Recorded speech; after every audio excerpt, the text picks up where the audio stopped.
From a high vantage point atop a building, Rikuto observed the students below as they conversed. His sole focus was on bringing an end to what he considered a foolish game. His thoughts drifted to a time when a man, who had physically assaulted him previously, was berating him. The man shouted that Rikuto had once again neglected his cleaning duties. A considerable amount of disarray remained on the floor, and when Rikuto met the man's gaze, he was aggressively questioned about the audacity of his stare. The man proceeded to kick him, stating that housekeeping was his designated role, as they had taken him in after the death of his parents.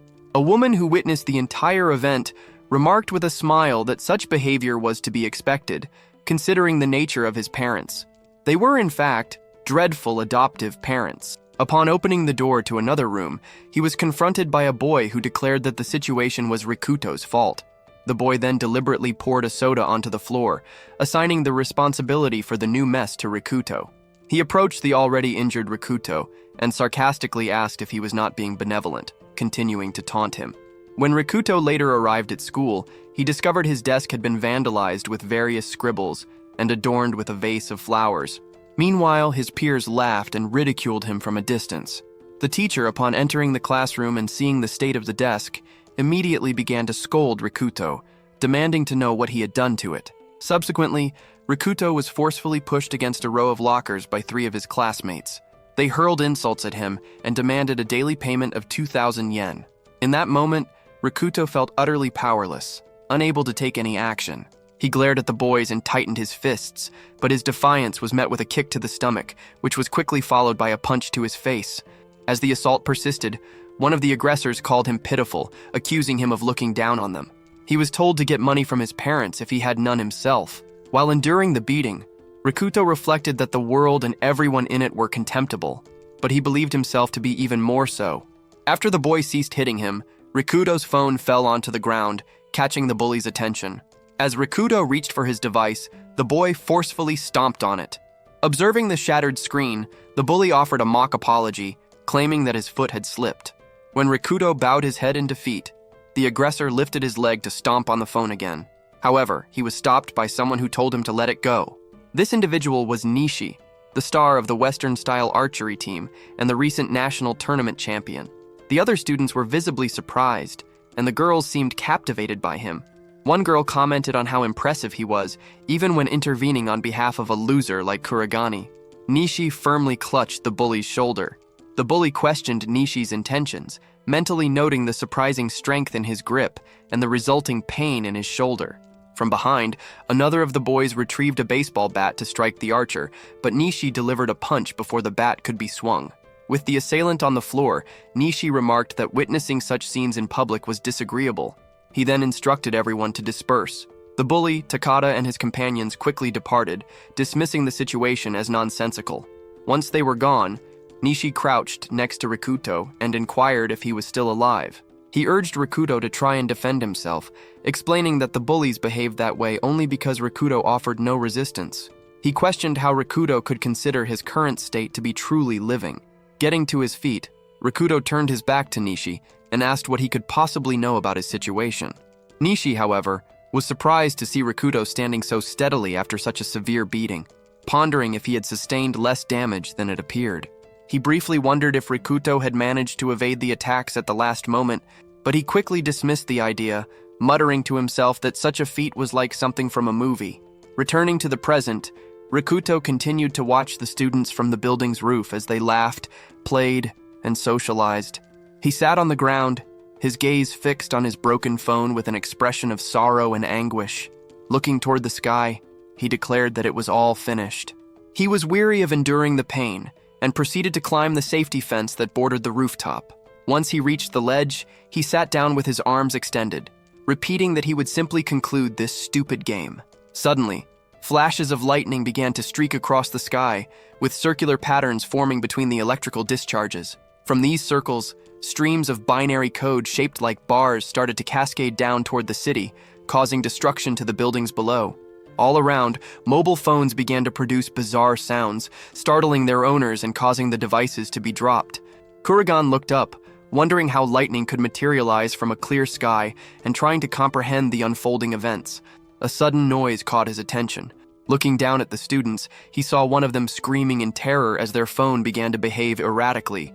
Binary code appeared on the device's screen, starting to form a bubble.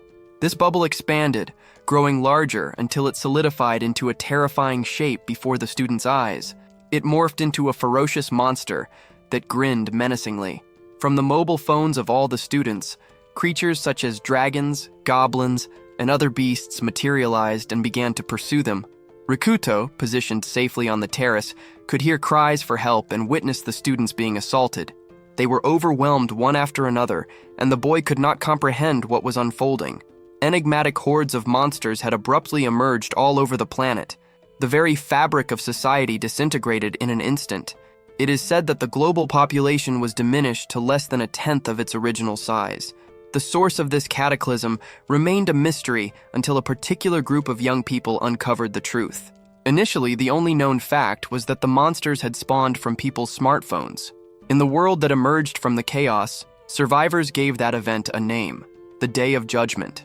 Seated on the railing of the school terrace, Kurogane contemplates whether it was true that creatures from fantasy worlds were suddenly annihilating humanity. Smiling, he muses that he has successfully brought about an end to things. Below, numerous people were shrieking for aid while being attacked, and he reflects that it was like a death-themed dream. Every person who had ever insulted or ridiculed him was now under assault. He felt a sense of satisfaction, thinking they were getting what they deserved. All those who had made a fool of him were now in the clutches of monsters, and he felt they could all go to hell. Still smiling, Rikuto ponders how this dream could feel so intensely realistic, as even people with no connection to him were being chased. Observing the scene, the boy's satisfaction turns to despair. He questions what is happening and why this dream is taking so long to conclude. His life had been a catastrophe. His parents were gone, and everyone in his life was terrible. Even his brother was of no consequence. None of it held any meaning. Now weeping, the boy concedes that this was not right. Regardless of how he viewed it, it was wrong for people to meet such a fate. As he was lost in thought, a noise was heard, and the terrace door creaked open.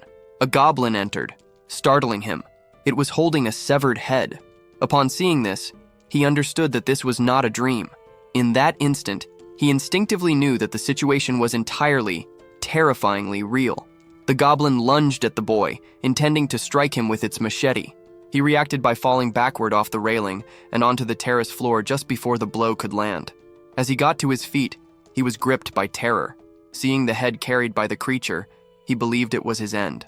Frightened, he wondered if his life would conclude in such a manner, but a part of his consciousness told him it was irrelevant. After all, he had already been planning his own end.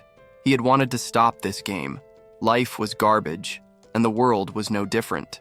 Nothing would change whether it ended here or in some other way. However, a new feeling arose. He did not want it to happen like this. He came to the conclusion that he did not, in fact, want it all to end. Grabbing a nearby iron bar, he managed to block the monster's next attack. The force of the blow knocked him to the ground, and the boy thought that a real death was insignificant, wretched, and pathetic. Realizing this, he resolved not to die in such a way and began to resist the monster's assault with greater force. With this newfound awareness, he started shouting that he did not want to die because this was not the end he had ever envisioned for himself. He continued to hold the iron bar firm, preventing the goblin's machete from reaching him. There exists a state for humans known as the zone. It is a condition where, regardless of the cause, concentration reaches its absolute peak, allowing for a perfect state of control over one's body. With this heightened focus, the boy managed to strike the goblin between its legs, knocking it to the ground. It is said that when someone enters the zone, they gain a flawless perception of their surroundings, enabling them to intuitively and reflexively determine the optimal course of action. With the monster now prone, he struck it repeatedly with the iron bar. After the goblin lay still, Rikuto looked at what he had done and was overcome with shock. He then vomited and let out a scream of pure despair, realizing that his life up until that moment had not been real. It was for this reason that, from the core of his being, he felt a profound desire to live. The boy was roused by a voice inquiring about his well-being. Upon sitting up, he identified the speaker as Nishi, who expressed his relief that he was alive. With a smile, Nishi noted that the significant amount of bleeding from his head had been a cause for worry. Looking at him, Rikuto recognized the archer. As the boy rose to his feet and turned, the archer advised him not to exert himself. Peering through the fence, Rikuto observed that the entire city was ablaze. He scanned his surroundings and saw several desperate students sitting nearby. Among them were Takeda, Tani, and Arata, the same bullies who had beaten him, now appearing frightened and anxious about the situation. Sakura remarked that the circumstances were impossible. Ueyama, the physical education teacher, put his arm around her and told everyone to remain close, assuring them that he would protect her and keep her safe, though the girl was visibly still on edge. Observing this interaction, other girls commented on the inappropriate way the teacher was looking at Sakura and expressed sympathy for her. Rikuto's gaze fell upon a pile of objects, which Nishi clarified was a barricade they had assembled using anything they could find to ward off the monsters. He explained that everyone had sought refuge from the enigmatic creatures by desperately fleeing to the rooftop, where they constructed the makeshift barrier. With his hand on his face, Rikuto noted that people had been left behind within the school.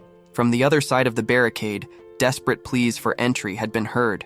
Students had ascended the stairs begging for help, but Ueyama and another student had refused to dismantle the barricade. By the time the archer had arrived, only screams could be heard from the other side. Nishi admitted to feeling genuinely sorry and guilty for not opening the barrier, despite believing they would not have survived if he had done so. Rikuto reassured him that it was not his fault, as no one desired such an end, and that he too had fought with all his might to survive. Looking at the monster's corpse, the archer asked if Rikuto was responsible for it, noting he was completely shaken and had never even considered such an act himself. He added that if he possessed that level of determination, he might have been able to rescue the other students. Their conversation was interrupted by screams. They saw the PE teacher instructing everyone to evaluate the situation, beginning with the fact that the monsters originated from their phones. Sakura confirmed this and presented her phone. It initially seemed functional, but was now completely powered down. Another student showed that theirs was in the same state. It quickly became apparent that no one's phone would turn on, and Rikuto's was already broken. The teacher lamented that they had no means of calling for help. Rikuto began to analyze what this all signified. Since the monsters came from phones, there had to be a connection. However, no monster had emerged from his own phone, and he wondered if it was because the device was broken. Oyama interjected, stating they were not making progress, and proposed they maintain their current position. His plan was to wait for the police or defense forces to rescue them, asking if everyone was in agreement. Rikuto questioned the seriousness of this suggestion, which confused the teacher. He elaborated that since the monsters emerged from phones, it was highly probable that they were spread throughout the entire city, not just confined to the school. Considering the ubiquity of phones in modern society, especially in Japan, he argued it was very likely the entire world was facing the same catastrophe. He concluded by expressing his doubt that the police or special forces were in any condition to mobilize. Upon hearing this analysis, the students began to panic. Nishi then proposed that they should secure a safer location rather than remaining on the roof. Rikuto affirmed that if they did not want to meet a grim fate, that would be the wise course of action. At this, Takeda stood up shouting, questioning why a pathetic individual like Rikuto was giving out such self-serving orders. He approached Rikuto, seized him by the collar, and threatened that he would have to be taught a lesson to understand his place. However, Rikuto offered no response, simply staring at him, which unnerved the bully.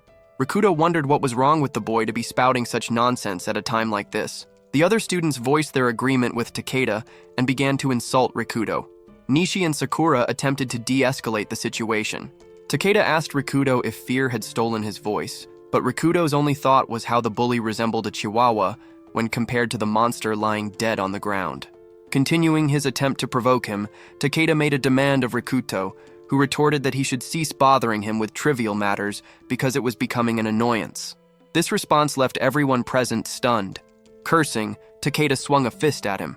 The archer moved to intervene, but Rikuto swiftly caught Takeda's arm, secured him in a headlock, and forcefully slammed him onto the ground. The sudden and decisive action shocked all the onlookers. Pinned to the floor, the student cried out in pain and pleaded for Rikuto to release him. Rikuto, reflecting on the absurdity of the situation, wondered how he could have ever been intimidated by someone like Takeda. Despite being trapped, Takeda hurled insults and threats at Rikuto, who responded by applying more pressure. Nishi grabbed Rikuto's arm in an attempt to stop him, concerned that he was losing control and would end up seriously injuring Takeda. As he looked at him, Nishi found it hard to believe this was the same person who had been bullied before. The other students watched the scene unfold, commenting in disbelief. Once released, Takeda got to his feet and continued to curse and threaten Rikuto. Exasperated, the archer shouted at him, stating that it was not the time for infighting, which finally caused the bully to stand down. Turning to Rikuto, Nishi suggested they let the matter go, and Rikuto concurred. Addressing the group, Rikuto stated that their priority should be determining their next course of action rather than wasting time on pointless conflicts. The bully continued to insult him angrily in the background, but the teacher stepped in, asking if they could resume their discussion. Nishi addressed the teacher and the group, summarizing that their rooftop position offered no resources. He explained that he didn't know when or even if a rescue team would arrive. He stressed their urgent need for a secure location, along with food and water. Kurogane interjected, adding that they would also require weapons if possible. Sakura questioned if such a safe place even existed, and the archer admitted that this was the central dilemma. Rikuto proposed that they needed to assess the conditions inside the building, as they couldn't formulate a plan without knowing if it was even feasible to travel. Stegu immediately voiced his opposition, arguing it was too hazardous with the potential for monsters along the way, and that they should remain where they were to await rescue. The teacher agreed that the boy had a point, but suggested they should at least inspect the hallway. The other students protested the idea, questioning who would willingly venture into a building potentially filled with monsters. The teacher then called on Kurogane and Takeda, instructing them to check the situation inside. Startled at being named, Takeda deflected, suggesting the teacher should go to set an example. The teacher refused, claiming his duty was to stay and protect the students. Some of the girls agreed, remarking that as men they ought to go. Flustered, Takeda insulted them in response. Rikuto picked up the iron pipe he had used against the monster and walked toward the barricade. The still fearful Takeda asked if he was serious, a question Rikuto turned back on him. Rikuto explained that their situation would only deteriorate the longer they waited. Their options were to either starve or be devoured by monsters. He declared that he did not want their lives to end there, and therefore they had no choice but to act. Inspired by his words, Nishi grabbed his archery equipment and announced that Rikuto was right. He declared his intention to go as well, adding that there might be other survivors to find. A frightened Ueyama warned Nishi that if anything happened, it would be his responsibility, while the girls pleaded with him not to go because of the danger. At that moment, Rikuto called the teacher a hypocrite. He then told Nishi he was glad for his company, remarking that the Chihuahua didn't seem willing to join them, which left Nishi wondering about the nickname. Looking at Takeda trembling in fear, Rikuto thought that the boy truly did resemble a Chihuahua. He then asked Nishi if he was certain about his decision, honestly stating that it would be a dangerous exploration with a high probability of being attacked. With a smile, Nishi replied that he did not want to die because he had a reason to survive, his thoughts drifting to an image of a girl at a window.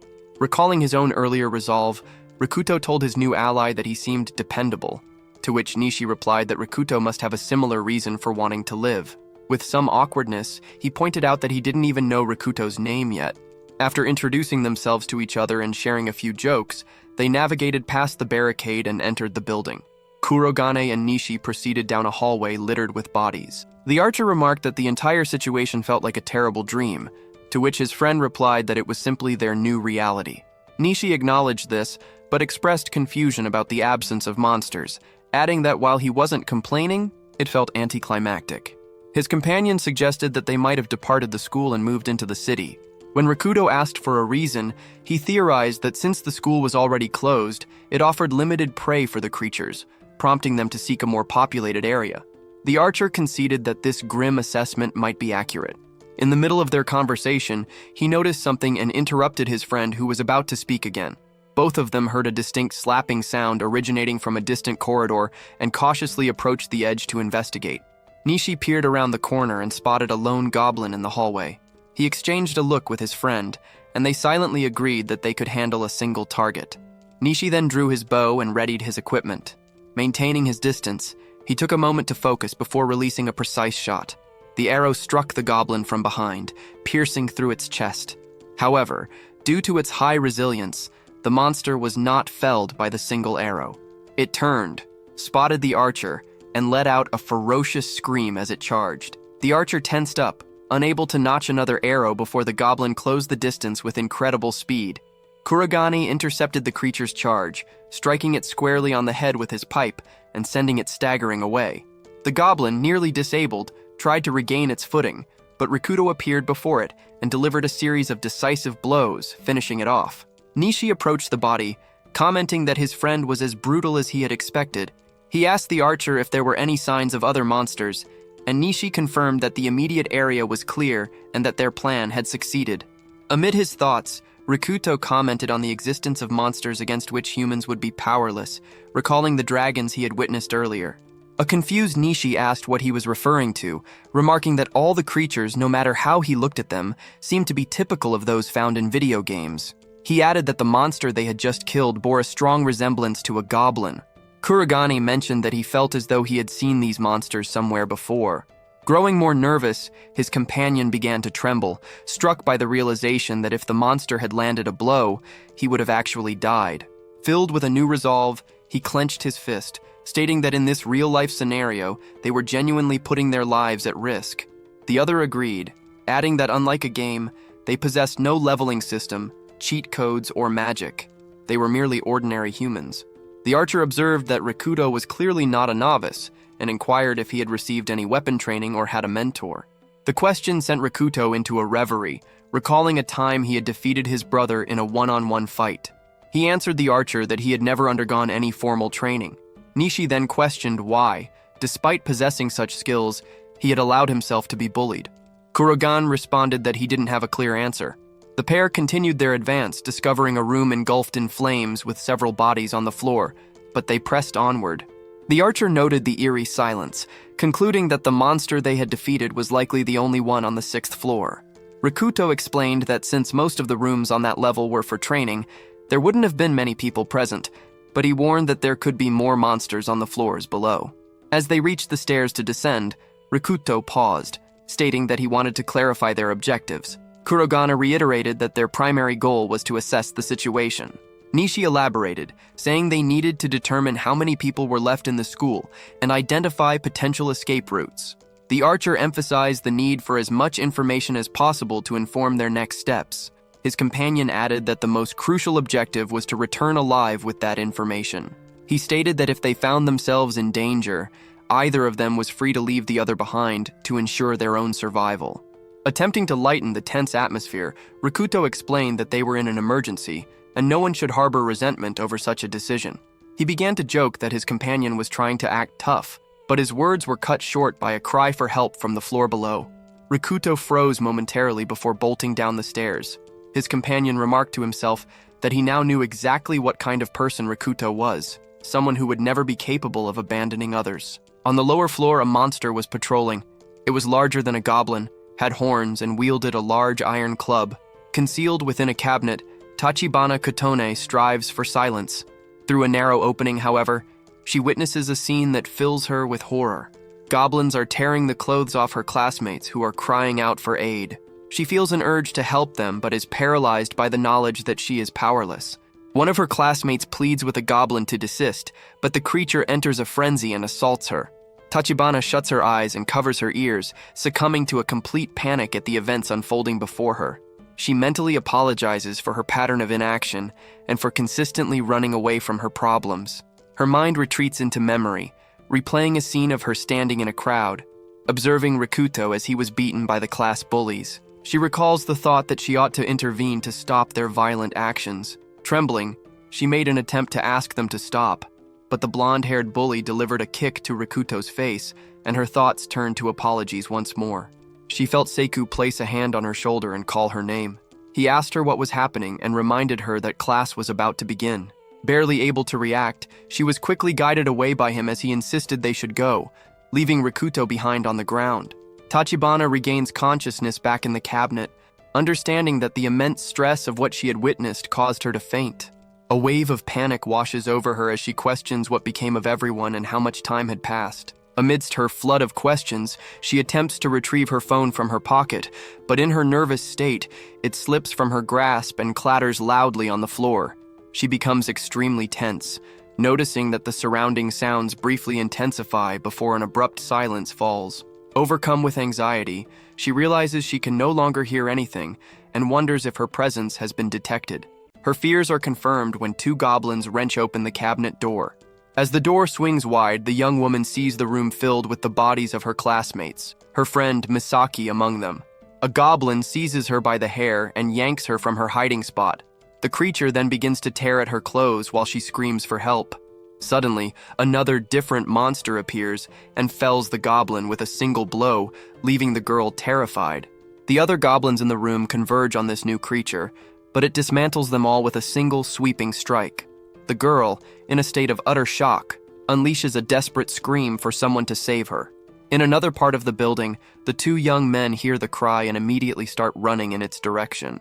The large monster grabs her with one hand and begins dragging the bound bodies of the defeated goblins down a corridor. The girl apologizes and begs to be released, but this seems to anger the creature, which slams her against a wall, rendering her unconscious. From a distance, Rikuto and Nishi observe the monster. The archer is gripped by fear, doubting whether his arrows could even injure such a creature. His friend notes that his instincts about the situation were correct. Nishi asks what that monster could possibly be.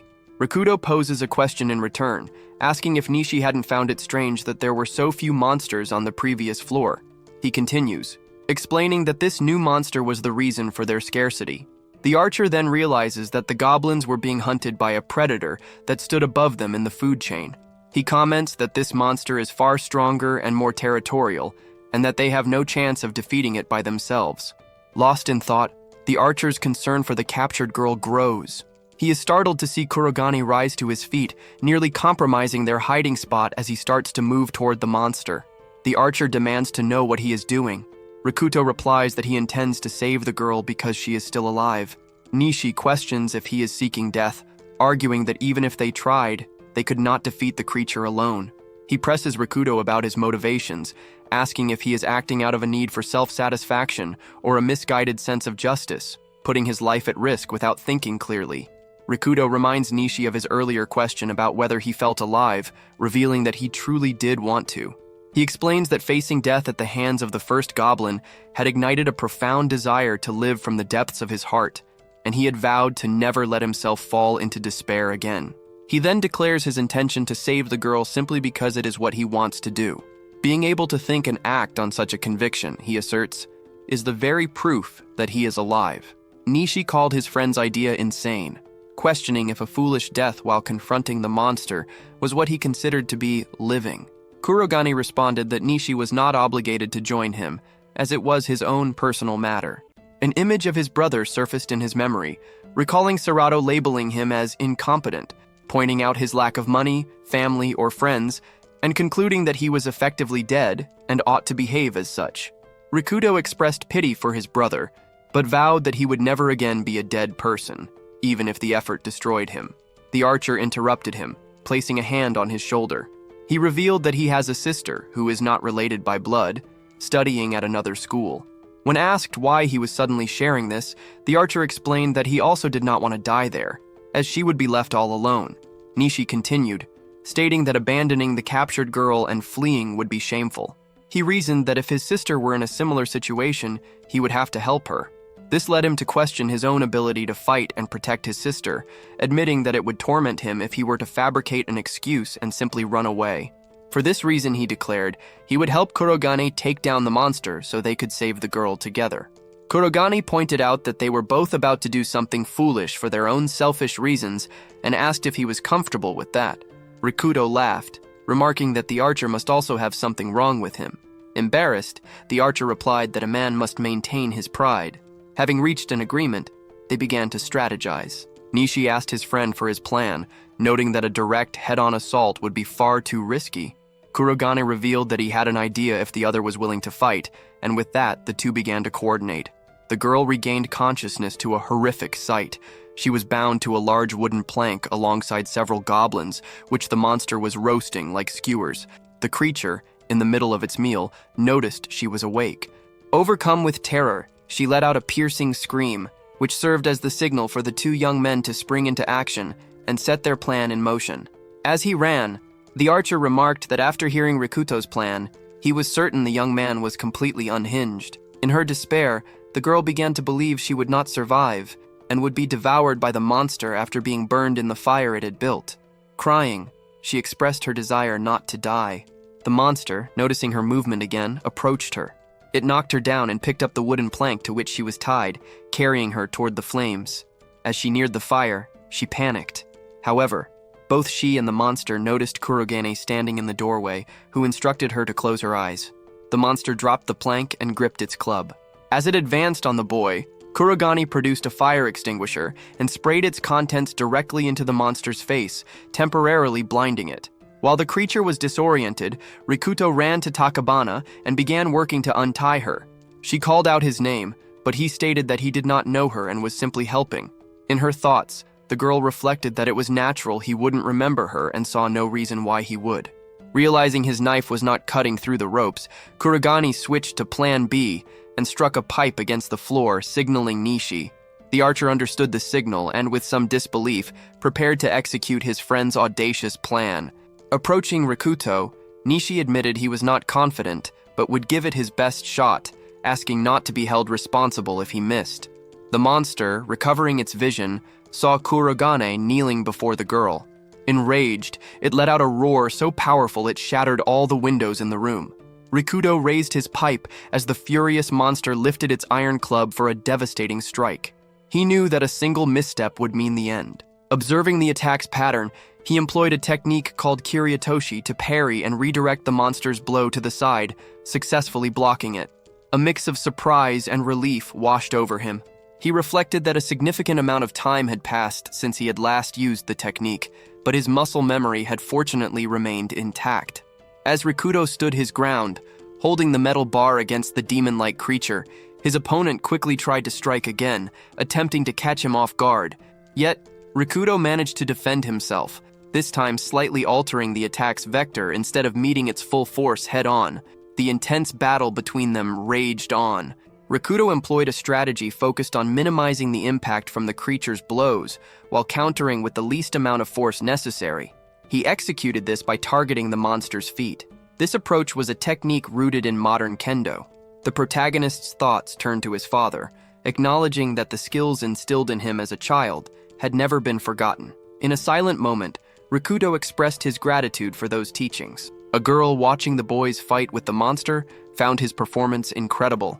Striving to remain calm, the protagonist reminded himself that he was only facing monsters, creatures devoid of proper technique.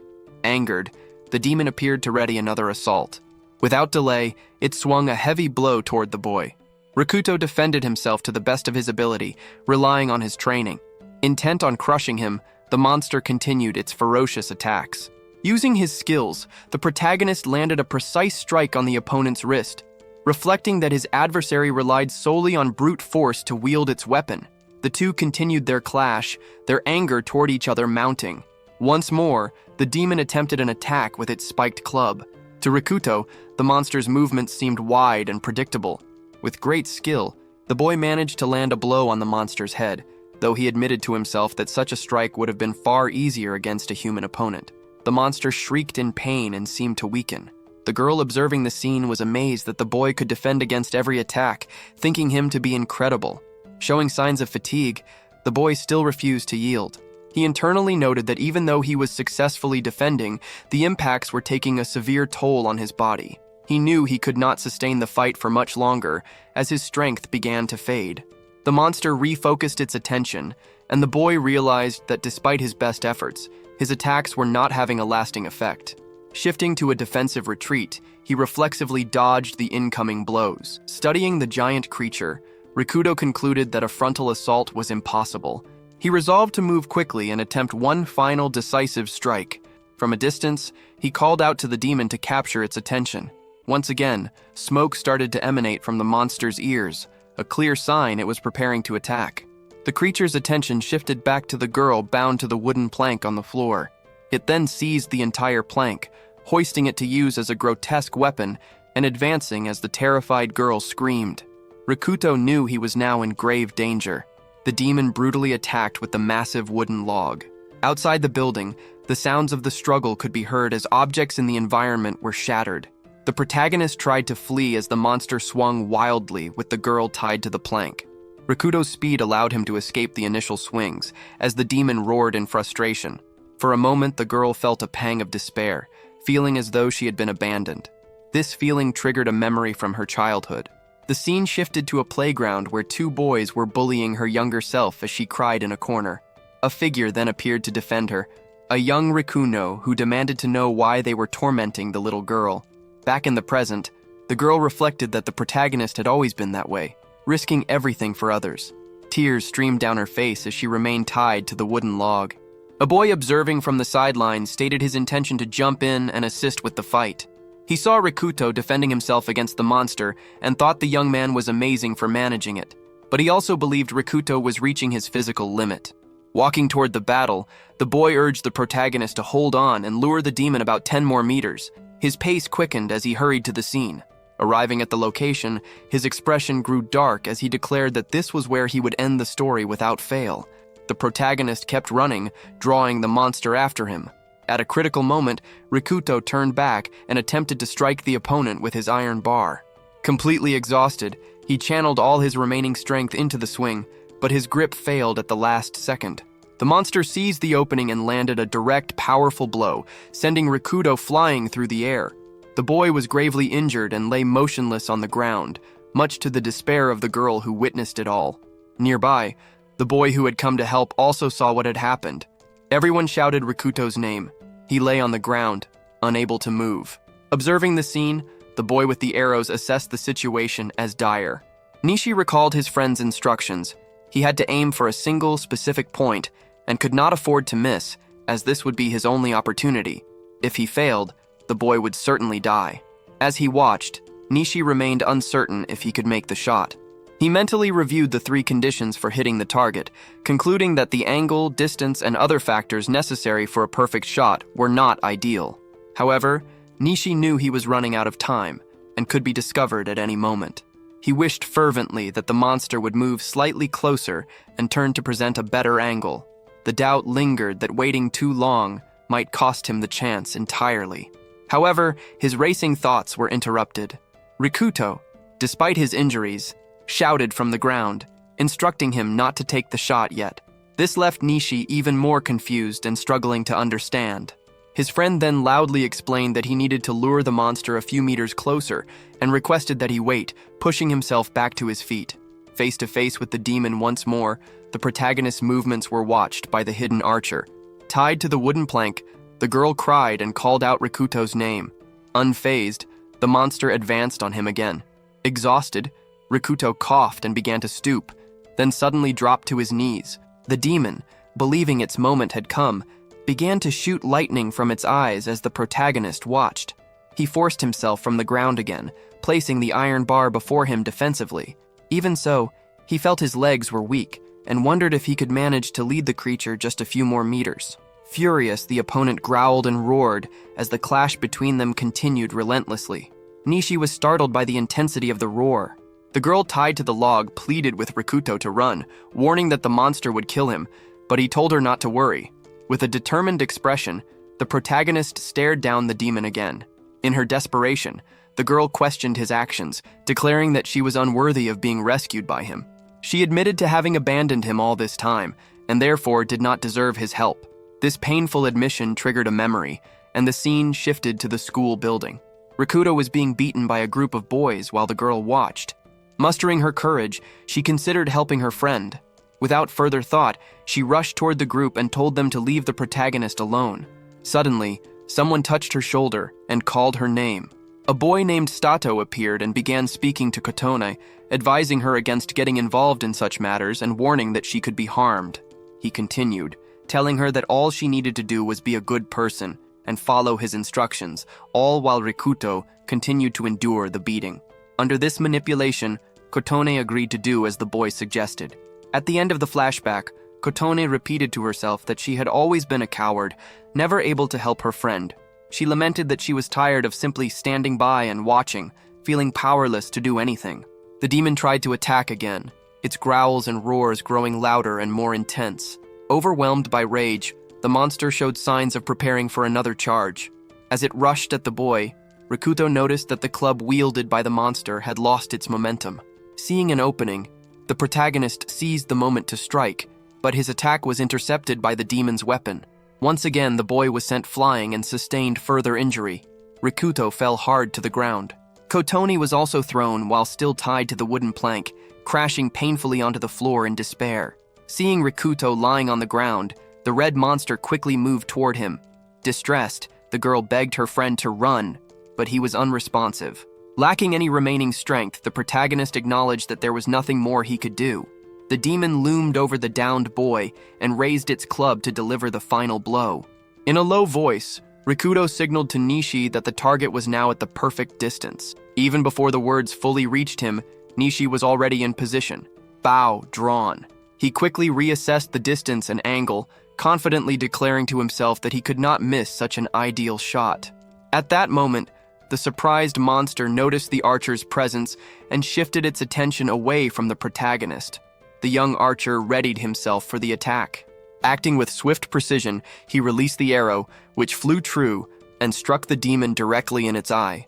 The narrative shifts to 10 minutes prior to this moment.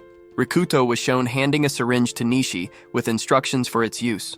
Nishi questioned if it was the same item Sakura had provided before their exploration, a fact Rikuto confirmed with a nod. He then explained that the syringe contained undiluted ethanol from a chemistry lab, essentially 100% pure alcohol. They both recalled the blonde girl giving them the syringe and asserting its potential usefulness. Nishi had observed the scene at the time, wondering why she would be carrying such an item. The flashback returns to the two boys inside the building, where Rikuto instructed his friend to coat the arrow with the alcohol before firing it at the monster. Nishi expressed his doubts about its effectiveness, but Rikuto remained confident. It was explained that the alcohol would act as a deadly potion, capable of intoxicating any organism. Even a small amount injected directly into the bloodstream would incapacitate the monster. The contents of the syringe would be more than enough to destroy the demon. While Nishi found the logic sound, he was skeptical about its practical application. He pointed out the obvious issue. A simple needle would likely not be able to penetrate the monster's tough hide. In response, Rikuto clarified that Nishi was to aim for a very specific target, the demon's eye. He reasoned that the eye would be vulnerable enough to be pierced, though Nishi questioned how Rikuto could be sure of this. A fire extinguisher was then shown, with Rikuto explaining that he would use it to confirm his theory. With determination, he stated his plan to spray the monster's face. If it tried to shield its eyes, it would prove they were as vulnerable as a human's. The plan was thus established. Rikuto would initiate the confrontation, and Nishi would deliver the finishing blow. Concluding the strategy session, Rikuto expressed his reliance on his friend to ensure the plan's success. The scene returns to the present. With the arrow lodged in its eye, the demon roared in agony. Pleased with the outcome, the archers celebrated their successful plan. The fire extinguisher test had indeed confirmed the fragility of the monster's eyes. The plan, for all its simplicity, had been effective. Joking, Nishi commented that he had scored a perfect 10 for hitting the center of the target. The demon tried to claw the arrow from its eye. Still on the ground, Rikuto asked his friend for his thoughts. Kotone once again found the unfolding events to be utterly incredible. Enraged, the monster ripped the arrow and needle from its socket and charged toward the boys, but it immediately began to stagger. The protagonist realized the alcohol was taking effect. A deafening roar filled the room. Mustering all its remaining strength, the monster swung its weapon at the boy, leaving Rikuto momentarily disoriented. The demon quickly followed up with another attack, but the boy managed to dodge it. Nishi panicked and called out to his friend, concluding that while the ethanol acted as a poison, it was not an instantaneous kill. Now, even more furious, the monster charged forward. From outside, the chaos was visible through shattered glass and destroyed walls. There was a large hole in one wall, and Rikuto noticed the demon was heading directly for it. When the monster attacked, the boy waited for the moment of contact, then rushed forward and grabbed it by the waist. Using the last of his strength, he began pushing the opponent toward the opening. He attempted to hurl the creature from the building, but its immense weight was more than he could manage alone. The boy continued to apply more force. Something caught his attention, and looking up, he saw the monster preparing to strike from above. Nishi saw this as well, and immediately ran to his friend's aid. He too grabbed the monster by the waist, and with their combined strength, they successfully forced their opponent through the opening. As the demon plummeted, however, Rikuto was dragged along with it, still locked in his grip on the adversary. Screaming and roaring, the monster crashed to the ground below. There was no sign of the protagonist. Suddenly, the boy appeared. suspended in midair. Nishi, acting with incredible speed, had managed to catch his friend, preventing him from falling from the great height. Upon impact, the demon shattered the pavement below and fractured its horns. Kotone watched the scene anxiously, but was overcome with relief and happiness to see that her friends were safe. She offered a prayer of thanks that both were okay. Rikudo called out to his friend, who asked what was wrong. He declared that the recent events were insane and questioned if his companion was foolish. Satisfied with having saved the protagonist's life, the archer responded. The first place prize from the national tournament was mentioned, which left Nishi feeling confused. Laughing, the boy joked that Rikudo was still disconnected from reality. Kotone, still bound by ropes, asked for assistance to be untied. Using a sharp piece of rock, the boys managed to set her free. Nishi inquired if the girl was all right, and if she could stand, though she was visibly traumatized. Before he could finish his sentence, she stood up and walked quickly past him. She went directly to Rikuto and embraced him, thanking her friend for saving her life. Observing this, the archer seemed to have a realization. He asked the protagonist what was happening, adding a comment about the great risk he took to save his girlfriend, which left the two of them in shock. Playfully, Nishi continued, remarking that for someone dating such a beautiful girl, Rikuto was quite a calm individual. Kotone interjected, stating that they were not a couple. The protagonist, confused by the turn of events, indicated he wanted to ask a question. He then proceeded to ask who the girl was, leaving the other two baffled. Thinking it was a joke, the archer commented that he was taking it too far, but Rikuto insisted he genuinely did not know her. Kotone explained that the question was understandable, as he might not recall her after such a long time. She introduced herself as Tachibana Kotone and mentioned that they had studied at the same school. Attempting to jog his memory, she added that they had been close and had used the nicknames Riku-chan and Koto-chan for each other. Hearing the nickname seemed to trigger a memory for Rikuto. His eyes widened as he realized she was a girl connected to a past he could not forgive. Another flashback began, with the protagonist recalling scenes from his past. He remembered Kotone as a girl he had wanted to protect, a battle he felt he could not lose. In one scene, he pushed away a boy who was harassing her. He reflected that this was the beginning of the end. A conversation about a traffic accident caused by brake failure took place. Rikuto was then shown crying in the rain over the bodies of two people who died in the crash.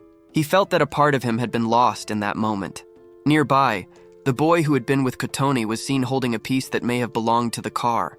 The protagonist reflected that Serato possessed a childish mind, but also a diabolical cunning and coldness. Angrily, he continued his internal monologue, stating that the other boy had stolen everything he possibly could from him, remembering a scene where he lay on the ground with a foot on his head. Concluding his thoughts, Rikuto felt that at some point during those events, he had died on the inside. He regained his senses, returning to the present as the flashback ended. Trembling, the protagonist started to feel physically ill, leaving everyone confused. Kotone panicked, asking what was wrong with him. He tried to calm her, claiming it was nothing and that he was fine now. Nishi intervened, pointing out that it was obvious his friend was not okay. The protagonist admitted that he now remembered who Tachibana was, stating that he hadn't recalled they were from the same school. The girl apologized, expressing her wish that she had spoken to him sooner. He told her she had made the correct choice, as nothing good would have come from getting involved in the bullying he had faced. Kotone appeared saddened by this.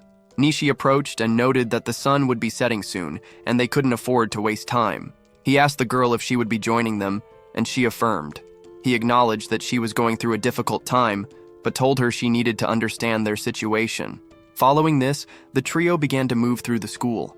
At one point, the girl knelt and prayed for a deceased boy. Nishi was seen catching a lizard-like creature that could spit fire. They soon realized there were no further signs of monsters in the building. Rikudo theorized that with the boss monster defeated, smaller ones might begin to appear. The trio secured the fire doors, clearing up to the second floor, which they deemed sufficient for now.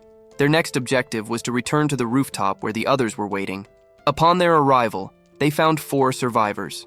Everyone was happy to see their friends return, referring to them as Nishi's patrol. A boy ran to the archer, expressing his unwavering faith in him. Another boy called out to Kotone and gave her a hug.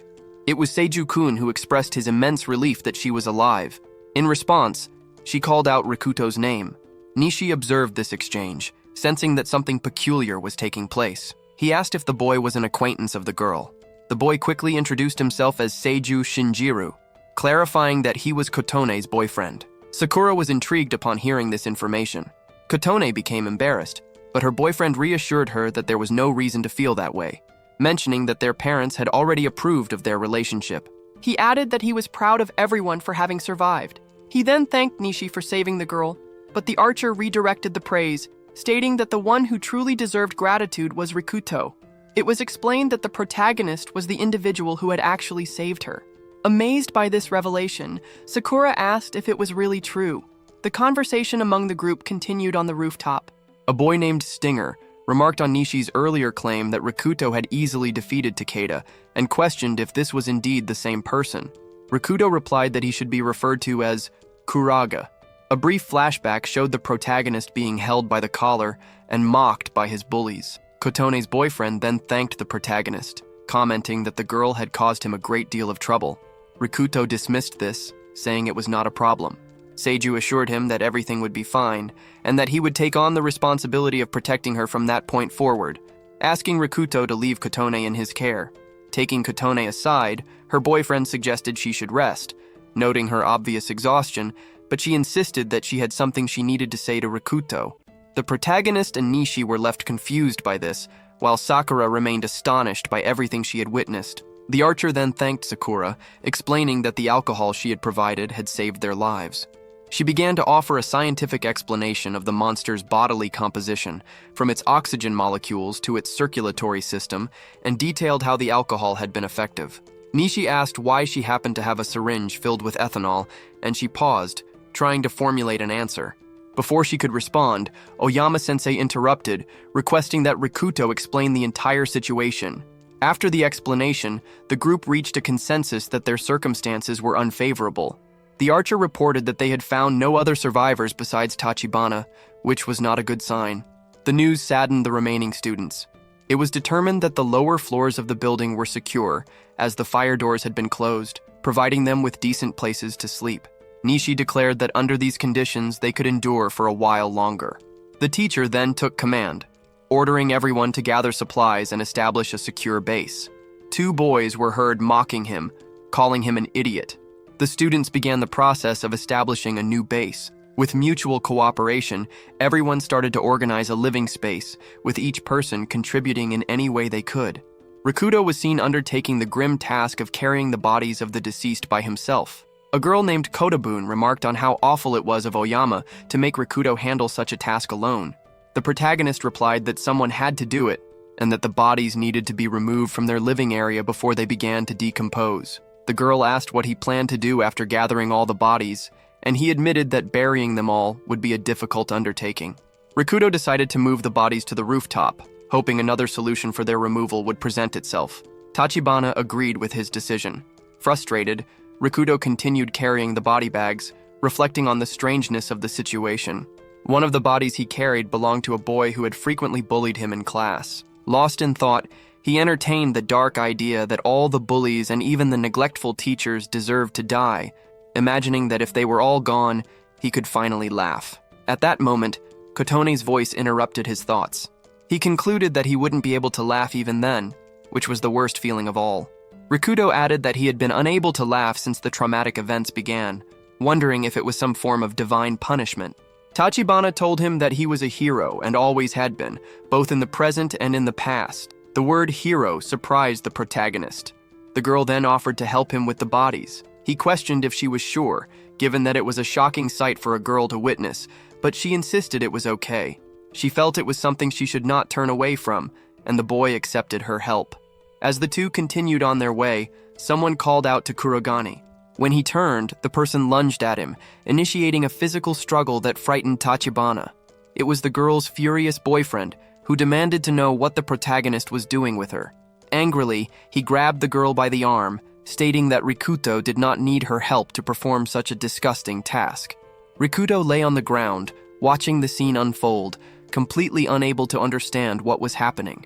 Seiju mocked him, suggesting that the boy was clever for thinking Kotone would handle his dirty work. He added that the protagonist should feel ashamed for wanting a girl to perform such a horrible task. Hearing this, Kotone intervened to defend her friend, stating that she had been the one to offer her help. Her boyfriend claimed he understood the situation, asserting his certainty that she had been coerced into it as a result of her rescue. She questioned what he was talking about. Seiju then threatened to inform everyone about what had just transpired.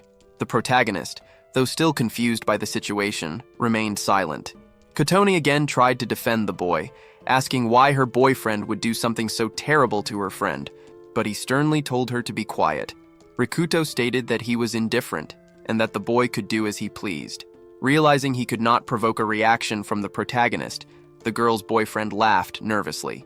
He remarked that the boy was a skilled bluffer, despite appearing to be on the verge of snapping. Finally, he pulled his girlfriend by the arm, declaring that she had no business being there. The protagonist continued carrying the bodies but glanced back over his shoulder. At that moment, Kotone wrenched her arm free from Seiju, surprising everyone. She announced that she had heard enough. A desperate Seiju asked what she was doing. Pouring out her feelings, the girl confessed that she had only been polite to him because of their parents' social standing, but she could no longer tolerate it. The boy was unable to comprehend this, stating his belief that they would be together forever. She began to cry, which made her boyfriend even more desperate.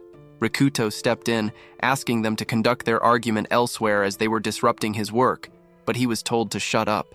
He insisted, directing his request to Kotone not to cause trouble, while Seiju continued to assert that no one would be able to protect her. Shocked by his words, the girl found it bizarre that her boyfriend would speak of protection, accusing him of having used her as a sacrifice to ensure his own survival. Realizing his actions had been exposed, the boyfriend called Tachibana clueless, but she affirmed that she had figured everything out.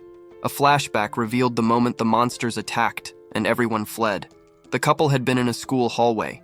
She had suggested the rooftop as a potentially safe location. As they neared it, Seiju had intentionally tripped her. Kotone fell to the ground and was abandoned by the boy. Desperately, she had begged him to wait, but he had ignored her pleas as the monsters closed in.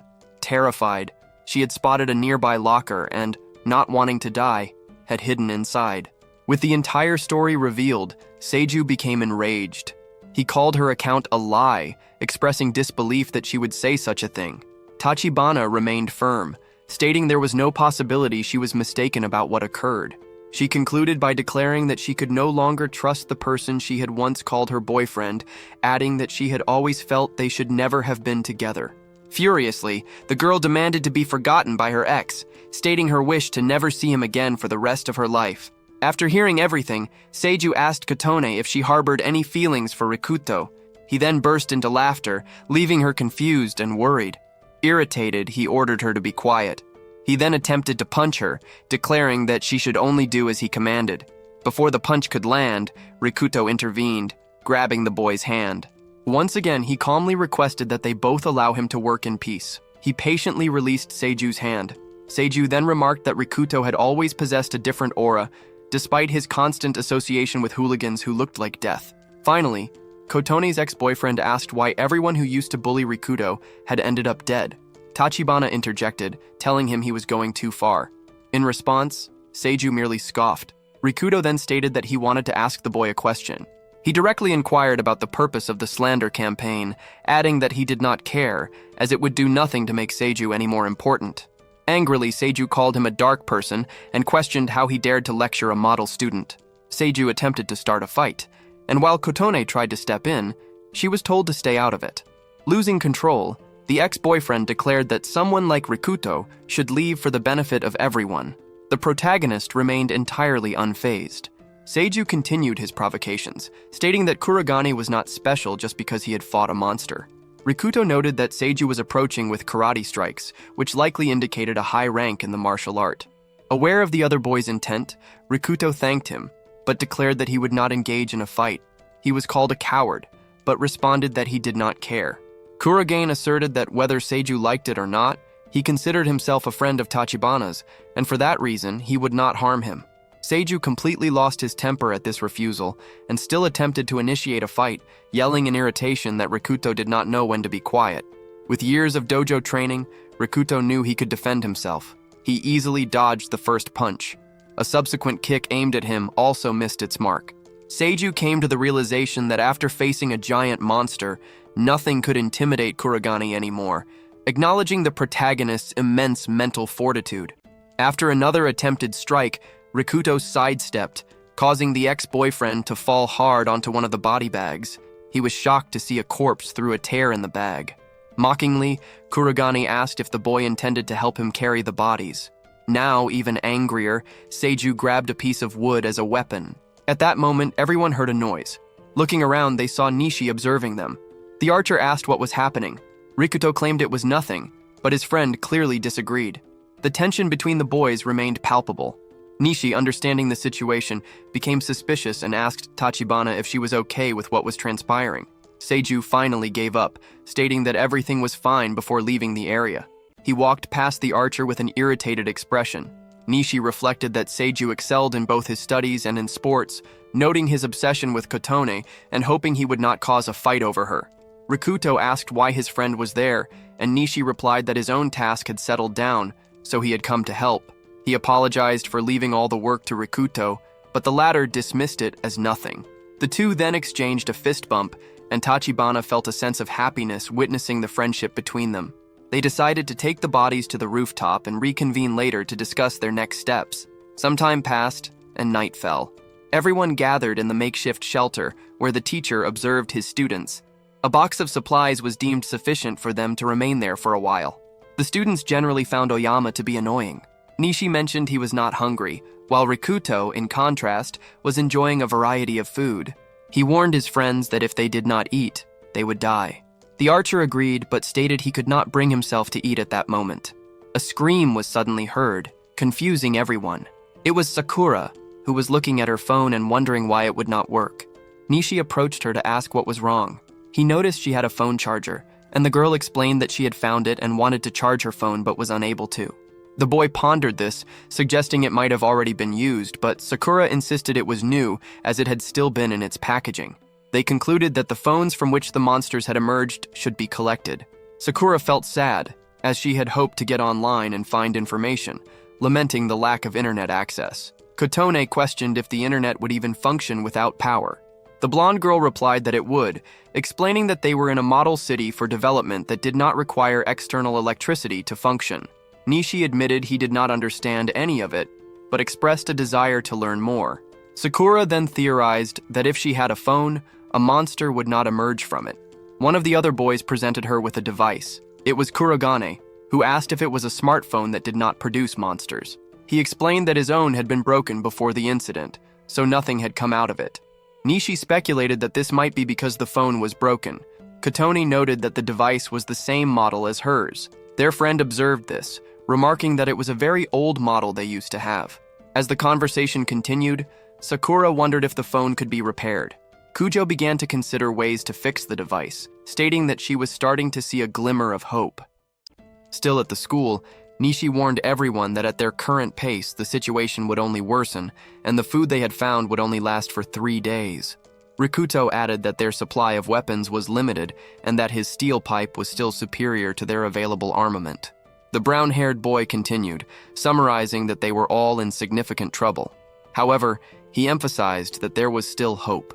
According to Kujo, it was possible to fix Kurogane's phone by using the right tools and salvaging parts from Tachibana's phone.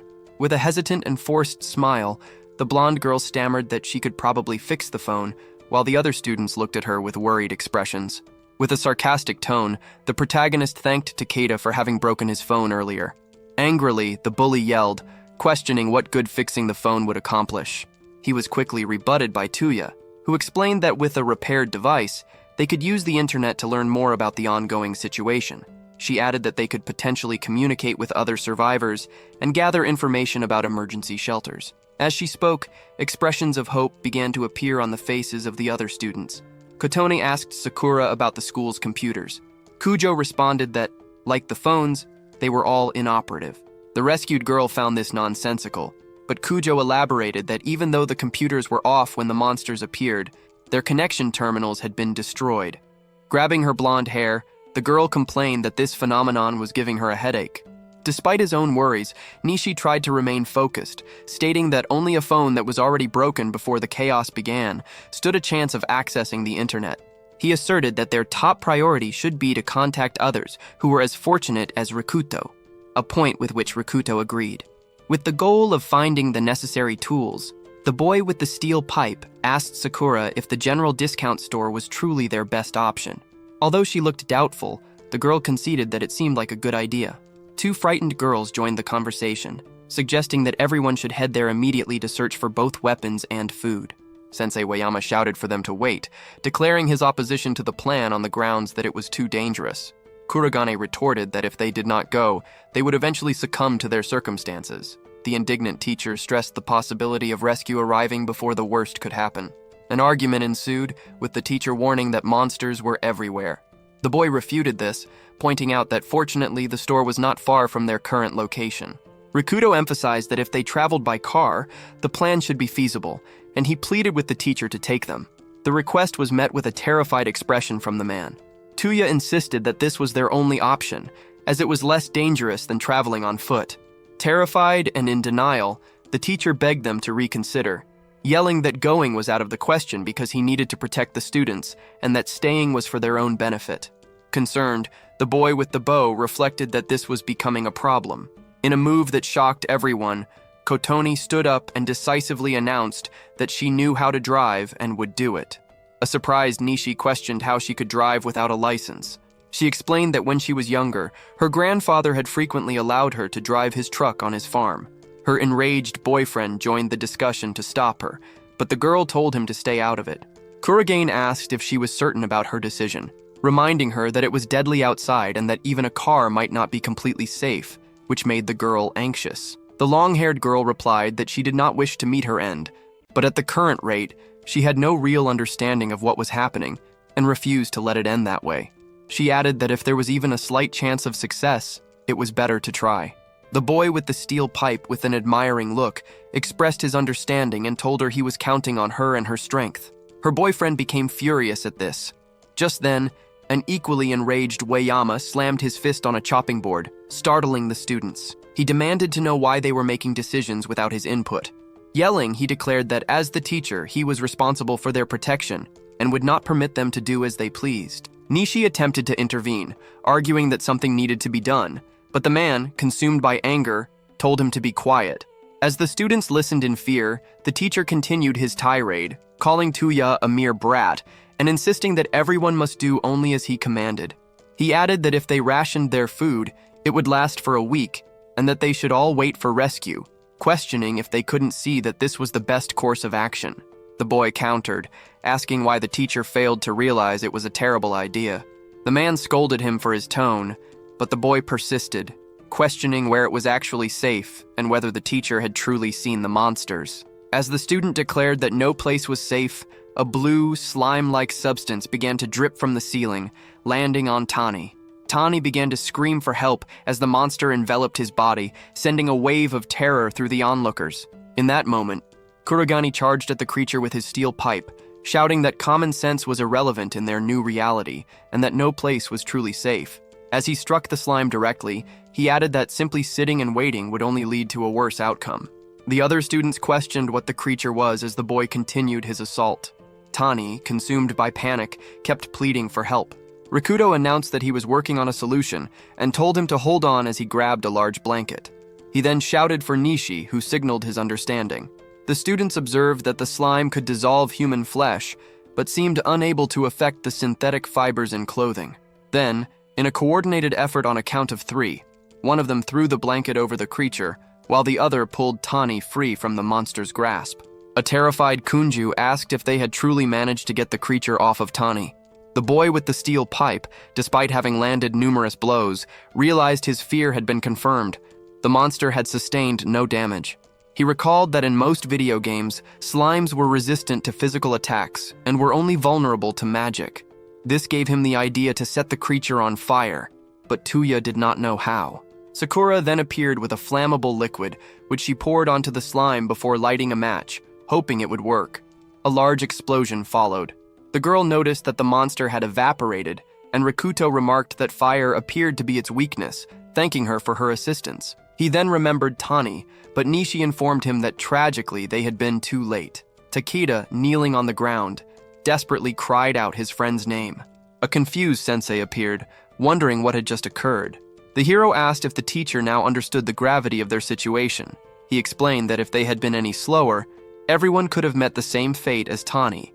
He angrily questioned if they were truly going to remain there, waiting for a rescue that might never arrive. The teacher collapsed to the ground, lamenting that he did not understand and telling the students they could do as they wished. Leaving the school, Tuya, Kirigane, Kuju, and Takabana eliminated all the monsters they encountered on their path. The group of 4 decided to hurry before more threats could appear. They located Ueyama's car and handed the key to Kotone. She noticed that the car had an automatic transmission. Nishi asked if she knew how to drive it, and the girl confirmed that she did, though she admitted to being more familiar with a manual transmission. The brown-haired boy laughed in relief and praised her.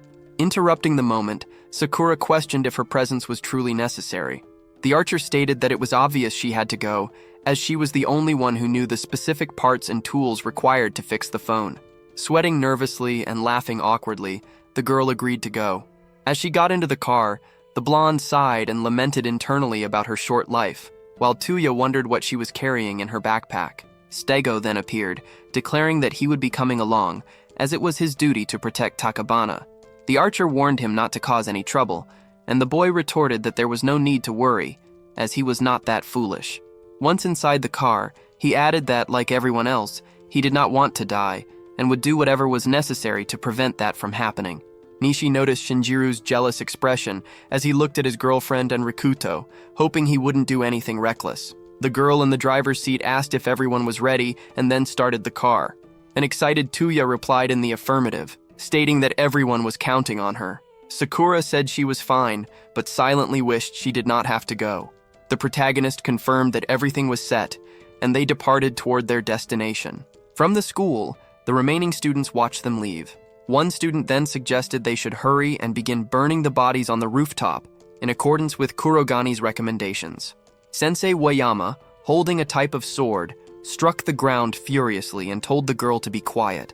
Angrily, he stated that he did not want to hear about the boy anymore and that he could handle the corpses upon his return, as he was the one in charge. He concluded by demanding that everyone do only as he commanded. Somewhere in the city at that same time, the team drove through streets infested with monsters that attempted to attack them as soon as they heard the engines roar. Panicking, Takabana ran over one of the creatures. Rikuto praised and comforted her. Nishi, observing the scene from the sunroof, commented that driving was the correct choice, as the smaller monsters were unable to reach them. His expression shifted to one of concern as he spotted a massive creature, prompting him to ask the driver to alter their course. Sakura, holding the map, instructed Kotan to return to the last 4-way intersection and make a right turn. The protagonist, seated in the passenger seat, offered words of encouragement, stating that everyone was counting on her, while her boyfriend watched angrily from the back seat. Through the sunroof, the hero with the bow observed enormous flying monsters and wolf-like creatures devouring people on the streets below. He shouted that it felt as though the world had come to an end. Kurogane asked if there were any signs of survivors, and the boy responded that there were none. The blonde girl theorized that other people were likely alive and hiding somewhere, and that their group was the abnormal one for venturing out. Suddenly, Seiju ordered them to stop the car. His girlfriend complied and asked what was wrong, while Tuya inquired if he had seen something. The boy pointed ahead, indicating that approximately 50 meters away, there was likely a convenience store where they could find food. He then suggested that they should check it out, a sentiment with which Kuju agreed. From the front seat, Rikuto pointed out that there should also be food at their final destination, but the boy snapped back that no one had asked for his opinion. Shinju questioned if the protagonist was going to claim it was too dangerous. Rikuto countered by asking if his opinion was not valid. The already irritated boy in the back seat retorted that just because Rikuto had taken the initiative to fight monsters, it did not give him the right to act like the leader. Nishi joined the discussion, stating that Kurogane was merely expressing his opinion. Sakura agreed, adding that everyone should try to get along. Tachibana also scolded her boyfriend, who grumbled in response. Meanwhile, the archer reflected on their course of action, considering there was no guarantee they would find food at their destination, especially if it was overrun with monsters. His thoughts were interrupted when the boy in the passenger seat remarked that there was no perfect choice or answer in their situation. He continued, emphasizing that he was not even sure if leaving the school had been the right decision, but now that they had committed to it, he planned to give it his all. He concluded by expressing his trust in his friend's judgment and stating that he would not complain regardless of the outcome. Churia, taking charge, asserted that food was essential and that they should seize every opportunity to gather supplies, asking for everyone's agreement. 5 minutes later, they arrived at a location called Honolulu Coffee. They asked Shinju if this was the correct place, and he confirmed it was. Sakura urged them to be careful, and Nishi added that if anything felt wrong, they would leave immediately. Upon entering, they were met with empty shelves. However, the protagonist noted one positive aspect. There appeared to be no monsters in the store. The hero with the bow reflected that the absence of food likely meant that other survivors or creatures had already cleared the place out. Kurogen then found some canned food that seemed to be untouched. They decided to gather as many useful items as they could find. 15 minutes later, they had collected a good amount of supplies and bags, looking satisfied with their haul. Just then, Seiju heard a noise originating from behind a door. They opened it and asked if anyone was there, but found no one, only a cardboard box that appeared to contain bread. The boys stared at the box, both intrigued and confused. Shinju approached and confirmed that the contents were indeed bread, growing excited about the find. A concerned Rikuto asked him to wait. The irritated boy questioned what the problem was, emphasizing that he was the one who had found the supplies. The hero with the steel pipe countered, stating that something felt off about the situation. He continued, questioning if it wasn't strange that there was blood around the box, and if it didn't seem like something had happened there. Still irritated, the other boy asked what could have possibly occurred. The protagonist replied that he did not know, but drew attention to something written on the ground. Stating that he had a bad feeling, he warned that it would be better to stay away from the box. The boy in the gray vest, in a mocking and irritated tone, accused the other of saying this only so he could come back later in secret to take the box and claim the credit for himself. Nishi called his attention to this remark. Holding the box with both hands, the boy shouted that he had been the one to find it and that the box was his. Abruptly, a large red eye materialized and stared at Seiju, who became terrified. He dropped the box forcefully to the ground and screamed in horror. The girls in the car heard the scream and, frightened, wondered what was happening. At that moment, Sakura urged Kotone to duck down and hide. Monsters resembling giant lizards, carrying spears tipped with severed heads, appeared while making some kind of growling noise. Scared, the girls huddled together inside the vehicle. Meanwhile, a creature with a single eye and 9 tentacles attacked the boys inside the store. Rikudo charged at it with his steel pipe and landed a direct hit, while the boy in the vest watched with an irritated expression. The protagonist, panting and looking at the now broken box, concluded that the monster must be a mimic, reminding him of a creature he had previously only encountered in a game. Nishi then shouted, alerting him that something was happening outside. The hidden boys observed the fantastical beings standing still. Korrigan identified them as lizard men, who seemed to be investigating something. His friend noted that this was a bad development given their numbers. Seeing that they had not yet been spotted, the two decided to wait for the monsters to move on, recognizing that they could not handle 5 of them at once. Toyo expressed his concern for the girls' safety. One of the lizard men approached the car and shattered the window with its spear. Kotone screamed, and the boys, terrified, were at a loss for what to do now that the girls had been discovered. They decided to advance together. Seiju, however, was too terrified to move, so the other boys proceeded without him. As Kujo was being pulled from the car, she tried to reason with the monster, shouting that she was not appetizing. Outside the vehicle, the girls faced what they believed to be their imminent end, when suddenly, one of the monsters was struck down. Rikudo appeared with his steel pipe, bravely engaging the creatures. He shouted for Tachibana to take care of Sakura, instructing her to leave him behind and escape with Nishi if the situation worsened. Surrounded by 3 lizard men, the protagonist found himself cornered. Just then, an arrow struck one of the monsters, felling it. Tubia, still hidden, thought that if he were discovered, he would lose his tactical advantage, and a 1-on-3 fight would be overwhelming, just as his friend had predicted. The boy hero wondered if this would be his end, but as he fought, he refused to be defeated. A boy appeared on the roof of the store and began striking one of the monsters directly with rocks, surprising Rikuto. He continued to throw rocks with all his might, while Nishi fired his arrows. Another boy with platinum hair then appeared, taking down another creature with a pair of brass knuckles. Though he did not know these new allies, Kurogani seized the opportunity to finish off the remaining lizard men. With all of them defeated, the protagonist thanked one of the unknown boys for saving him. The girls, overjoyed to have found other survivors, ran toward them. Tubiya noticed that the boys were from the same school, identifiable by their uniforms. Remembering that the area was still dangerous, he urged everyone to leave quickly. The boy with green eyes then suggested they accompany them to a hideout. He deferred to the other boy, referring to him as senpai, who made a face indicating he was not entirely pleased with the idea. A relieved Nishi remarked that he thought their end had come. Rikuto stated that if one does not give up, luck can sometimes intervene. Tachibana then told everyone to get into the car. The boy who had been throwing rocks was surprised to learn that she could drive. 10 minutes passed, and the strangers introduced themselves. The red-haired boy stated his name was Aizu Tamada, and his friend was called Yamaka Takashi Senpai. He then pointed to what he called his secret base, a large hotel. Getting out of the car, the group of friends was shocked, wondering if what they were seeing was real. Aizu Tamada explained that it was a sensible place for a refuge, as there would not be many people around, which meant fewer phones from which monsters could emerge. The boy, noticing Tubiya's reaction, stepped forward and clarified that he and his friend did not have a strained relationship. The hero of the bow replied that he had not thought that. He then suggested that they exchange information. An irritated Seiju told them to do whatever they wanted. Confused, the two new boys seemed bothered by his attitude, but Nishi advised them not to mind him, explaining that he was just a little on edge. Tauta then stated there was not much to tell. He had been returning from school when he was attacked and, relying on his speed, had managed to stay ahead of the monsters. He explained, however, that he ended up surrounded, and that was when Yamaka appeared and saved him. The boy described his friend as being very strong, crediting him with finding the hotel and stating that he would not still be alive without him. It was then that the hero of the arrows realized he had heard about the boy with platinum hair before. Recalling the information, he affirmed his memory of Takashi being a hardcore delinquent, someone who made Takeda and his gang seem insignificant by comparison.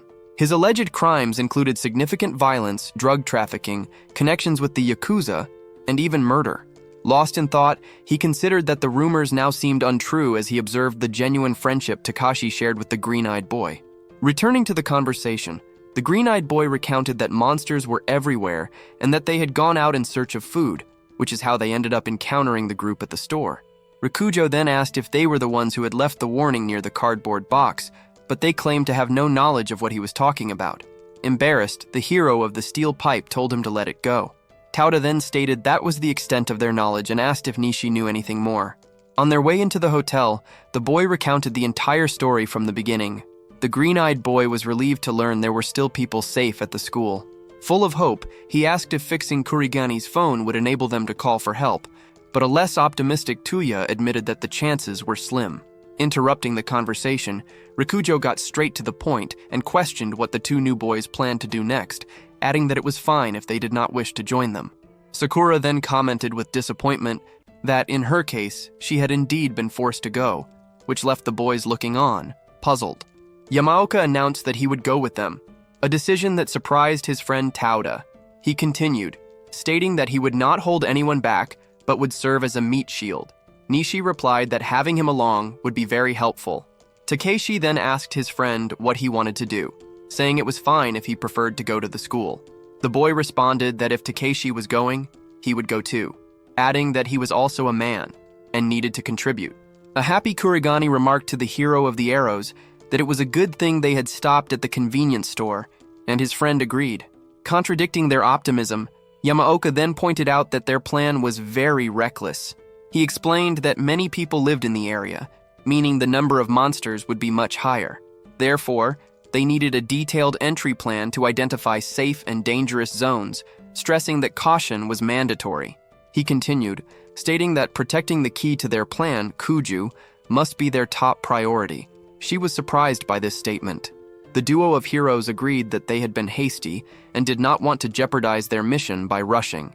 The platinum-haired boy then clarified that he would not handle the details of the main plan. He was merely a soldier, and they could use him as they saw fit. A brainstorming session then commenced to construct the final plan, with Sadu excluded and sitting in a corner. After the meeting, everyone returned to the car and made repeated trips. They focused solely on finding a safe route, and despite obstacles, they managed to overcome them by working together. After several days, they reached their final destination. Rikuto commented that if they had rushed, they would have ended up as monster food.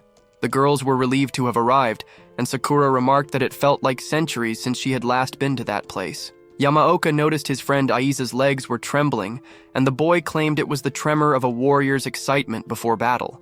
Everyone moved forward, while Sadhu lingered behind. Kurogane told everyone to remain alert, and Nishi added that from that point on, they would face challenges as they arose.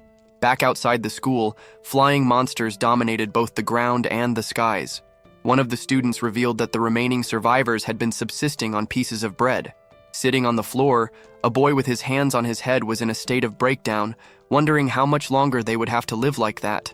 Two girls were talking, one of them expressing her worry for Sakura as they had not heard from the group since they left. Enomoto, feeling hungry, approached the teacher, who was sitting and devouring an entire loaf of bread by himself. The girl pleaded, asking if it might be possible for him to share a little more, as everyone was extremely hungry. Irritated, the sensei slammed his weapon on the ground and ordered her to forget it. He stood up angrily and shouted that they did not comprehend how precious food was at that moment, telling the girl to be quiet and do as he commanded. Takeda, visibly upset, muttered to his friend that while they were all starving, Oyama was stuffing himself. Still attempting to reason with him, the young girl warned that at their current rate, they would not last until the others returned. The man retorted that the group had likely already been devoured by monsters. A worried Enomoto remarked that such a statement was a horrible thing to say, pointing out that the young people had only ventured out to help everyone. The teacher, with a dark expression, held the girl by the waist and suggested that if she did something for him, he would make a special exception. Distressed, the girl screamed for him to stop. The man laughed, claiming he was just trying to lighten the mood, as the bullies observed the situation angrily. Meanwhile, as the survivors at the school approached their breaking point, a pile of bodies on the rooftop was being consumed by creatures.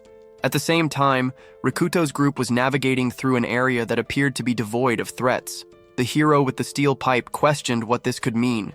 Nishi responded, theorizing that there must be a large creature somewhere nearby. He explained that while there were many types of monsters in areas where a particularly powerful aberration was present, the number of smaller creatures tended to be lower, much like bosses in video games. Confused, the Arrow hero tried to understand why the monsters were identical to those in games, remarking that, thanks to this, naming them would not be a problem. Kurogane agreed with his friend, suggesting that someone must be aware of the names, and replied that there must be some kind of governing rule. Refocusing the group, Yamaoka stated that achieving their goal was the current priority. Sometime later, the group arrived on a floor filled with electronics, tools, and chemical products. Kuju ran toward the shelves in a state of extreme happiness, declaring her intention to live there, which made Takuchibana laugh. Dividing the tasks, Rikuto asked Aizu and Kotone to assist the tech-savvy girl, and both agreed without hesitation. Seku and Nishi were assigned to protect the three of them, while the hero with the steel pipe and the boy with platinum hair were tasked with patrolling the area. Admiring the available products, Akakura began to strategize how to modify the devices. Her friend, trying to understand, questioned what she was doing. She responded that she planned to replace the CPU of the broken phone with a component she had just found. Inhaling the scent of solder, the girl grew excited and asked Takuchibana if she felt the same, while Aizu seemed embarrassed by her behavior. On guard, the two boys kept watch. Kurogane walked through the eerily silent place, which unsettled him. It was then that he found a note stuck to a shelf, stating that intruders would be eliminated. This intrigued him, as he noticed it was the same handwriting as the warning on the floor of the first store. Suddenly, footsteps were heard, and an enormous creature that appeared to be made of stone, with a glowing light where its neck should be, approached. It announced that a heat source had been detected. Analyzing the monster, the hero concluded that it was a golem. Preparing to attack, the humanoid roared that an intruder had been identified and must be eliminated. It charged at Rikuto, who quickly countered with his weapon. However, the monster dodged the blow, surprising him with its speed. Striking again, the boy landed a solid hit on the golem, but he reflected that the attack seemed to be ineffective against the creature. Just as Kurogane was about to be struck directly, Takeshi appeared and delivered a powerful punch to the stone being. The golem fell but quickly rose to its feet, growling. Frustrated, Yamoka believed that hitting its core would be the key to defeating it. Rikuto suggested that they cautiously search for a weak point. Taking the lead, the brass-knuckle hero instructed his friend to follow his commands, and he agreed. A hand-to-hand fight then began, with the boy with platinum hair dodging blows and landing multiple punches. Observing the combat, his partner admired the other boy's strength, wondering if his fighting style was a form of boxing. He reflected that even among professional fighters, it was rare to find someone with such power. His thoughts then turned to concern, as he noticed that the monster was resistant to this type of impact. The golem struck the head of the brass knuckle hero, causing him to start bleeding. This made his friend realize their situation was dire, as they were losing their advantage. Suddenly having a memory lapse, Kurogane finally understood the meaning of the note he had found earlier and shouted for Takeshi to retreat. Using all his strength, the boy struck the head of the stone being with his steel pipe. The monster shattered into pieces, leaving Yamoka puzzled about what had just transpired. The rest of the group came running, asking what was going on and whether the boys were all right. Nishi questioned what had happened to the pile of stones, and his friend replied that it had been a golem. Shocked, the hero of the arrows asked if Rikuto had been the one to defeat it. He confirmed that he had, remembering a game where the solution was located in the monster's head. An excited Tuya remarked that their adventure was becoming increasingly fantastic. Seiyu tried to downplay the victory by asking if it was just a small creature, but Takeshi denied this. He then praised the steel pipe hero, expressing his impression with the boy's ability to read movements and notice the letters on the monster's head using his kinetic vision. He concluded by stating that the boy was someone he could trust for assistance, and his friend thanked him. The green-eyed boy appeared and also praised his friend, saying he wanted Yamoka to trust him as well. Shinjiro displayed a look of irritation. The bow hero then suggested that with the enemy defeated, everyone could return to their tasks. Noticing the thoughtful expression on Kurogane's face, he asked what was wrong. His friend responded that the creature seemed too weak to be the area's boss. A large purple sphere then began to rush toward the group at high speed. Sakura, sensing danger, asked if a noise didn't sound like it was getting closer. The giant sphere suddenly appeared above an escalator, catching everyone off guard. Nishi wondered if it was another boulder, but the blonde girl, confused, stated that it made no sense, as they were inside a store.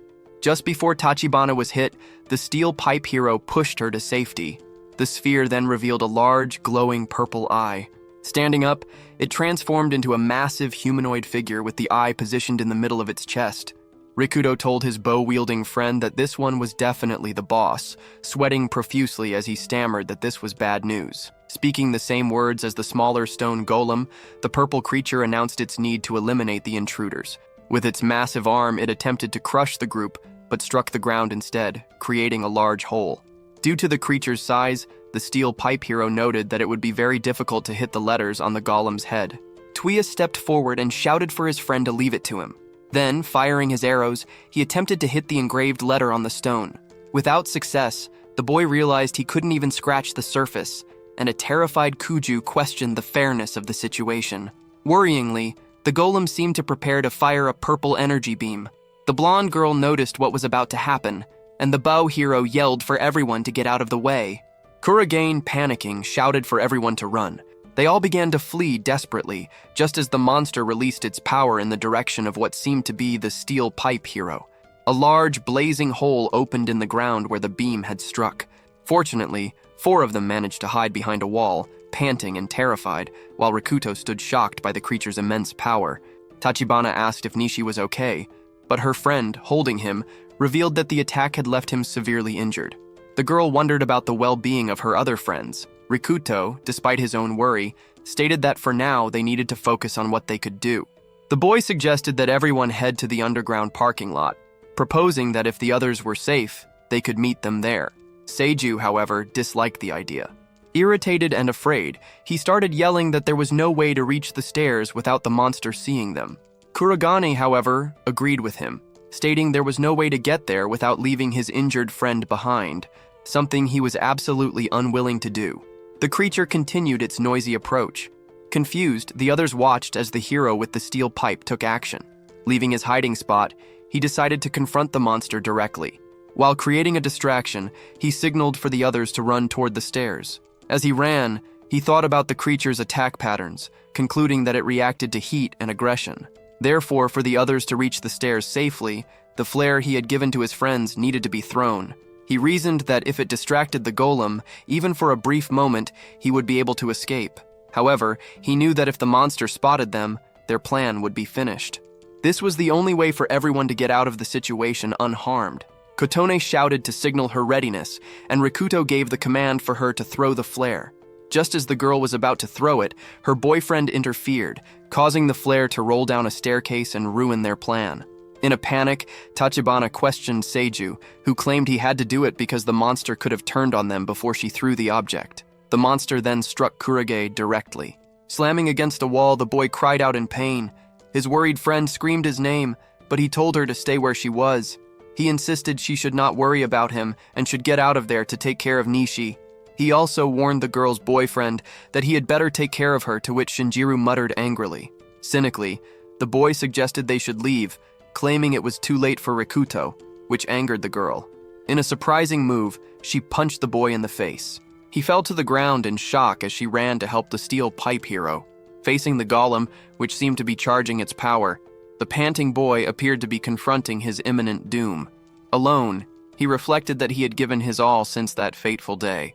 But in the end, he felt he could not do anything, and a memory of his late brother came to mind. He came to the conclusion that his brother had been right about him. Just then, Kotone appeared and with great agility grabbed the boy, pulling him out of the path of the energy beam. Dazed, he did not understand what was happening as the girl clung to him, and they fell to the ground together. He warned her that her actions had been very irresponsible. Grabbing his collar, she shouted, questioning how he could give up so easily. She continued, insisting that he was not that type of person. Confused, he asked how she could possibly know. Rikudo then remembered a time in his childhood when he had saved her from a group of boys and had kept fighting, no matter what. Standing up with his steel pipe in hand, he prepared to fight once more, realizing that, in the end, they were both still alive. An arrow suddenly struck the monster, which looked back to see the group reunited, including Mishi, who appeared to have recovered. The sight made Kurage and Tachibana happy. Aizu expressed his worry about having left them downstairs, but was glad they were okay. And Takeshi apologized for the delay. With that, everyone prepared for a massive counterattack. Tachibana and Rikuto stood before the monster. The boy attempted to strike his opponent with his weapon and succeeded.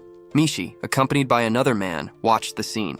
The boy with the sword contemplated retreating, but was unsure if he should.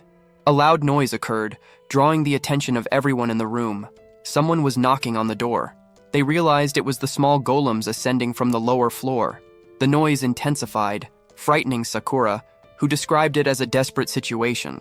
Mishi asked Rikuto what they should do, stating that if things continued this way, they were finished. Quickly, the protagonist told the young man to keep firing his arrows, asserting that if he kept shooting at the same target, he would eventually succeed.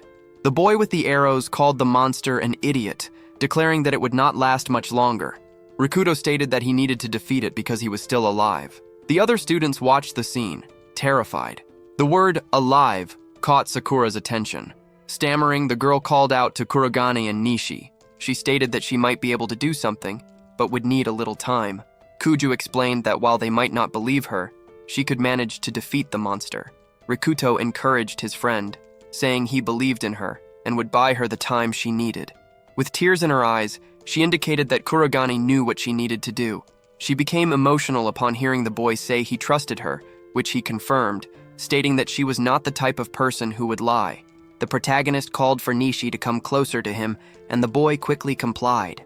Suspicious, a blonde boy questioned if Kuju could really accomplish what she was considering. She affirmed that she could, stating that Rikuto's trust in her meant she could not afford to fail. Yamaoka instructed the boys to help each other and asked Aizu to assist the girls. The monster, on the verge of attacking everyone in its frustration, loomed over them. Sakura crouched down and began to prepare the chemical potions. Kotan approached and asked if her friend was okay, noting that she was trembling significantly, but the young girl told her to be quiet. In a swift move, the monster tried to attack Kurogane, but he dodged. Nishi urged Kuju to act quickly. The girl announced that she was nearly finished and began to explain the experiment's mechanics, expressing her own doubts about her ability to succeed. She then recalled Rikuto's words of trust. Quickly, the girl added the final ingredient. The potion was ready, much to her delight. Sakura warned Kotan never to handle chemicals, as they are very dangerous. She explained that the next step was to throw the product at the monster's head, which would defeat it. Tachibana questioned how they could possibly hit the monster's head, which sent Kuju into a state of desperation. The little girl called herself an idiot, realizing she had not considered that part of the plan. However, Aizu grabbed the product. The boy ran with it in hand, asking if all he needed to do was throw it at the monster's head. He mentioned being on the baseball team and expressed confidence in his ability to make the throw. Sakura urged him to be careful with the liquid, leaving everyone in a state of anxiety. The giant opponent approached with great speed. Nishi became frustrated as he watched the monster getting closer. Suddenly, an explosion occurred directly on the monster's head. A sword-wielding boy was startled, wondering if that was the extent of their plan. Aiz then arrived, running with the chemical product and apologizing for the delay. He announced that it was a special delivery directly from Kuju. In one swift motion, he hurled the vial toward the monster's head. Kotan asked her friend what she had added to the mixture. Kuju explained that it was just some chemical reactions, but then admitted she had added nitrate and sulfuric acid to glycerin, creating nitroglycerin. Before she could finish her explanation, a massive explosion erupted. Everyone nearby was thrown back by the force. Aiz watched, his eyes shining with amazement at the feat. As the smoke cleared, the monster remained standing, and everyone observed it. The baseball boy questioned Kuju about the explosion, and she explained the properties of nitroglycerin, comparing her invention to dynamite. Sweating nervously, the others looked at her with half-desperate expressions. They scolded her, stating that she should have explained what the substance was beforehand. Someone then shouted for Sakura. The boys watched the scene of the explosion, and Rikudo concluded that, as a result of it, the area was now completely charred. Nishi declared that they had defeated the monster, but warned that Kuju's actions had been a bit reckless. She promised to be more careful in the future. The protagonist headed toward the door while being watched by his bow-wielding friend, who warned of potential danger if he opened it. However, upon opening the door, he discovered that all the smaller golems had been reduced to dust. Rikuto noted that he had not heard any banging on the door since the explosion. Nishi wondered if the monsters had exploded because their leader was defeated, and his friend, despite finding it illogical, believed that was the case. The protagonist went to Sakura and asked if she had managed to get the parts for the phone. The girl replied that she had only secured the bare minimum. He thanked her, saying that because of her, everyone had been saved, which made the girl emotional. The concerned bow-wielding boy stated that they should not remain in the area for long, and everyone decided to leave as quickly as possible. A kiss was attempted. Upon re-entering a room, Rikuto noticed that Seiju had tried to kiss Kotone, but she had slapped him. The ex-boyfriend tried to explain, claiming he had no choice, but the girl was furious. She stated her indifference to his excuses and expressed her hope that he would not come near her again. Nishi approached and asked what had happened between the two. A despondent Seiju left the room, walking past his friends, unable to believe what had just occurred. He screamed and ran up a nearby staircase. Realizing the danger, the bow-wielding boy shouted for him not to go too far, as there was still danger in the building. Ignoring him, Seiju kept running upstairs, his thoughts consumed by Kurogane. On the verge of a breakdown, the boy entered one of the rooms, pacing back and forth, consumed by the thought that Kotone belonged only to him and that everything was Rikuto's fault. He added that Rikuto should die, punctuating his thought by kicking several nearby boxes. Clearing the boxes from his path, Seiju discovered a coffin with a sword embedded in it. A note attached to the object warned that it was sealed and should not be touched, leaving the boy puzzled as to why such an item would be in a storage room. He examined the scene in its entirety, from the coffin and the blade to the warning note. In a reckless act, he removed the silver blade.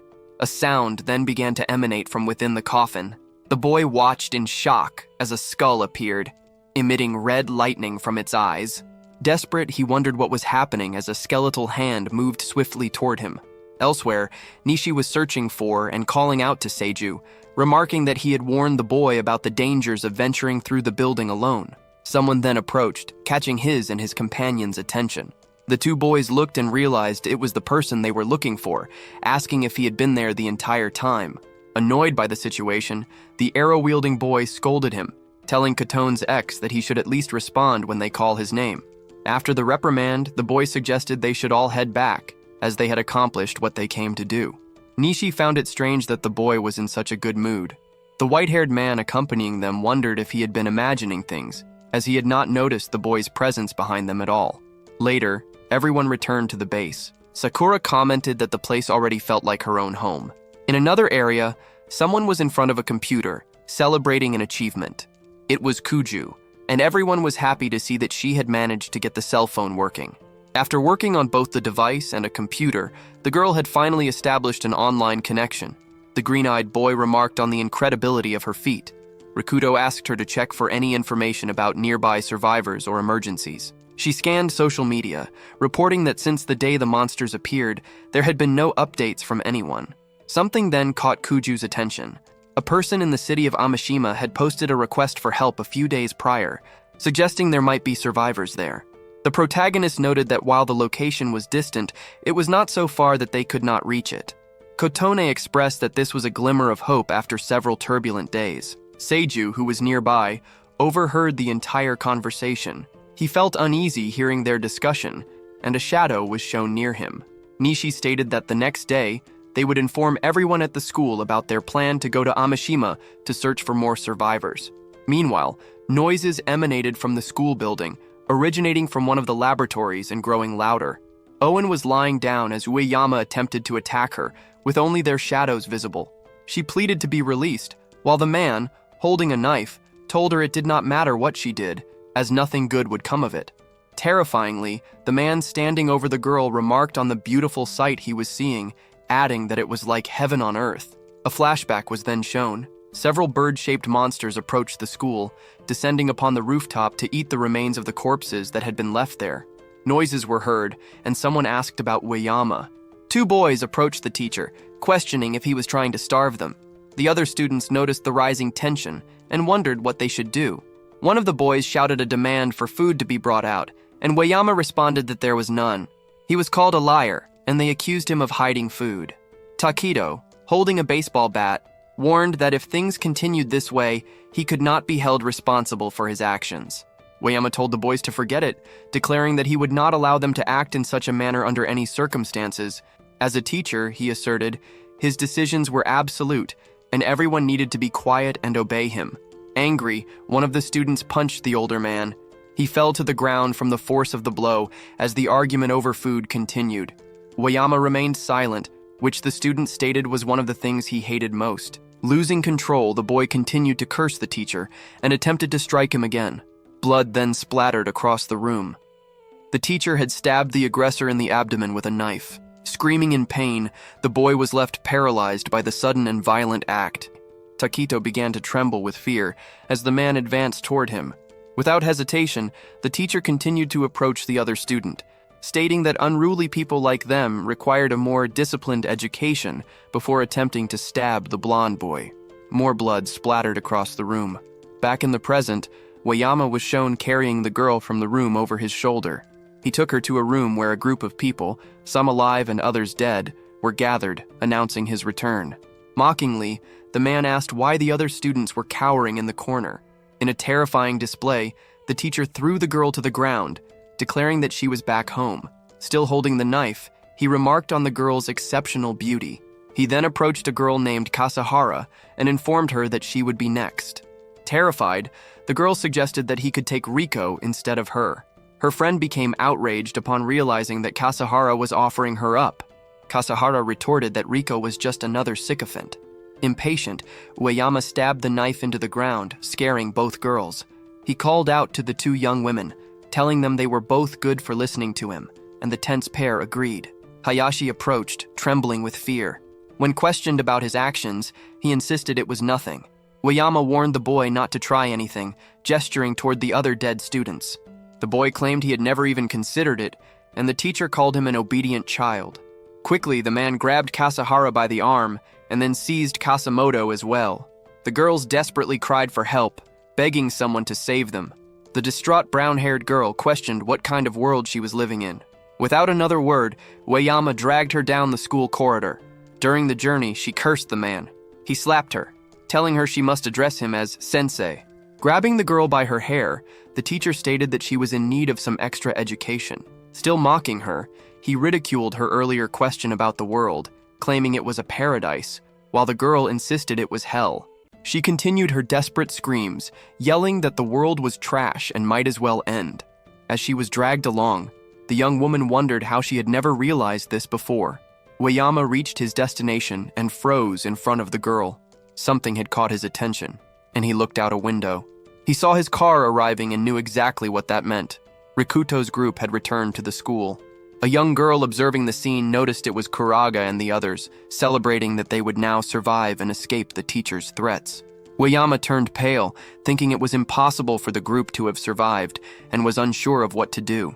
He then decided it did not matter and resolved to eliminate the group, believing the kingdom he was building did not need Rikuto.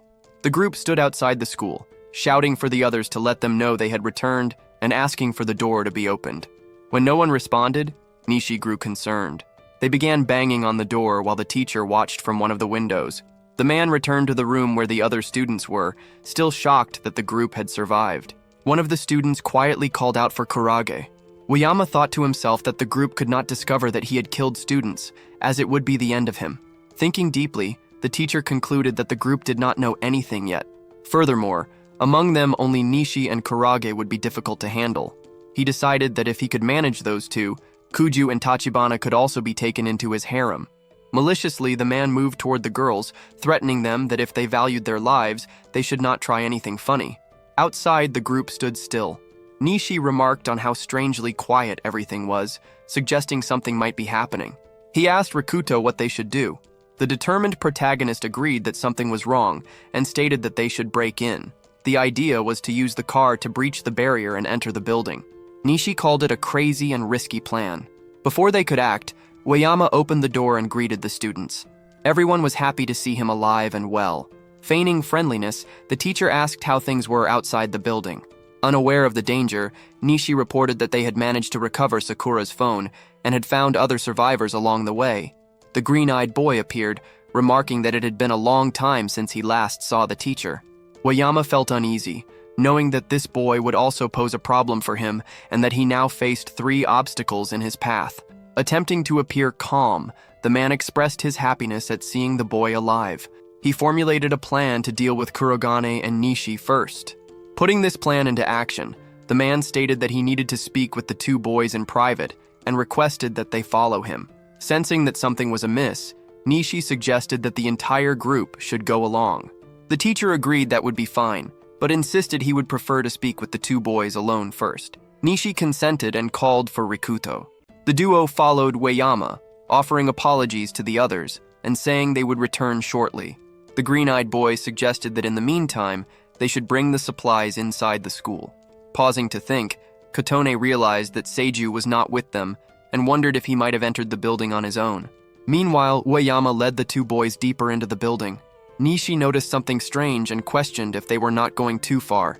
Feigning ignorance, the man assured them it was just around the corner and that they would arrive soon, all the while thinking that if he could get his hands on the boy's bow, victory would be his. Everyone continued walking until they arrived in a classroom, unsure of the reason. Nishi prompted him to start the conversation, while Ueyama fiddled with a fire extinguisher. Before anything else, the man discharged the device's contents toward the students. The 2 complained that their eyes were hurting as the man laughed. Unable to see properly, the teacher took advantage of the situation and rushed at the boys with a knife. Quickly, Rikuto defended himself with his bat, and a hand-to-hand fight between the 2 commenced. Kurogane commented that it was a good attempt, but that his suspicions never failed him. The protagonist stated that he had always known Ueyama's true nature. The man, confused, questioned how he could have known. He explained that he had seen blood on the teacher's shirt, and when he had last spoken with the man, the blood had not been there. Kurogane continued, saying that while he did not know what had transpired while they were gone, he was now certain the man had crossed a line. A scared Ueyama began to stutter. The student grabbed the man by his shirt, stating that one day he would be judged for his actions.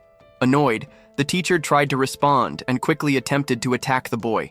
He threw a punch, but Rikuto defended himself and sent the man flying across the room.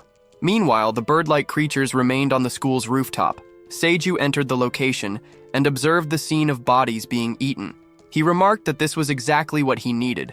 Without hesitation, he gave an order for things to begin definitively. Inside the school, Tachibana and Sakura entered a room and found the girls tied up, immediately starting to untie them. Everyone was overjoyed to be freed from their restraints. Kotone asked if these people were the only survivors. Kuju felt a wave of sadness seeing the state many of her friends were in. Although freed, everyone expressed that they had lived through a nightmare. Tachibana also began to cry at the sight of the situation, lamenting that this had to happen just when they had seen a glimmer of hope. She saw the bodies on the ground and declared that it was all too cruel. The boys threw the now tied-up teacher onto the ground and demanded to know how he could do such a thing. An outraged Nishi stated that the teacher should not have done that and should have instead helped the other students. Without any fear, Oyama laughed in the boy's face. Mockingly, the man questioned if the boy truly believed he would be saved, telling him he needed to face reality. He asserted that the world was no longer the same, that hope was non-existent, and that everyone would eventually die, eaten by monsters. The man continued, explaining that this was the reason for his actions, to have a little fun before it all ended, since he would face no punishment.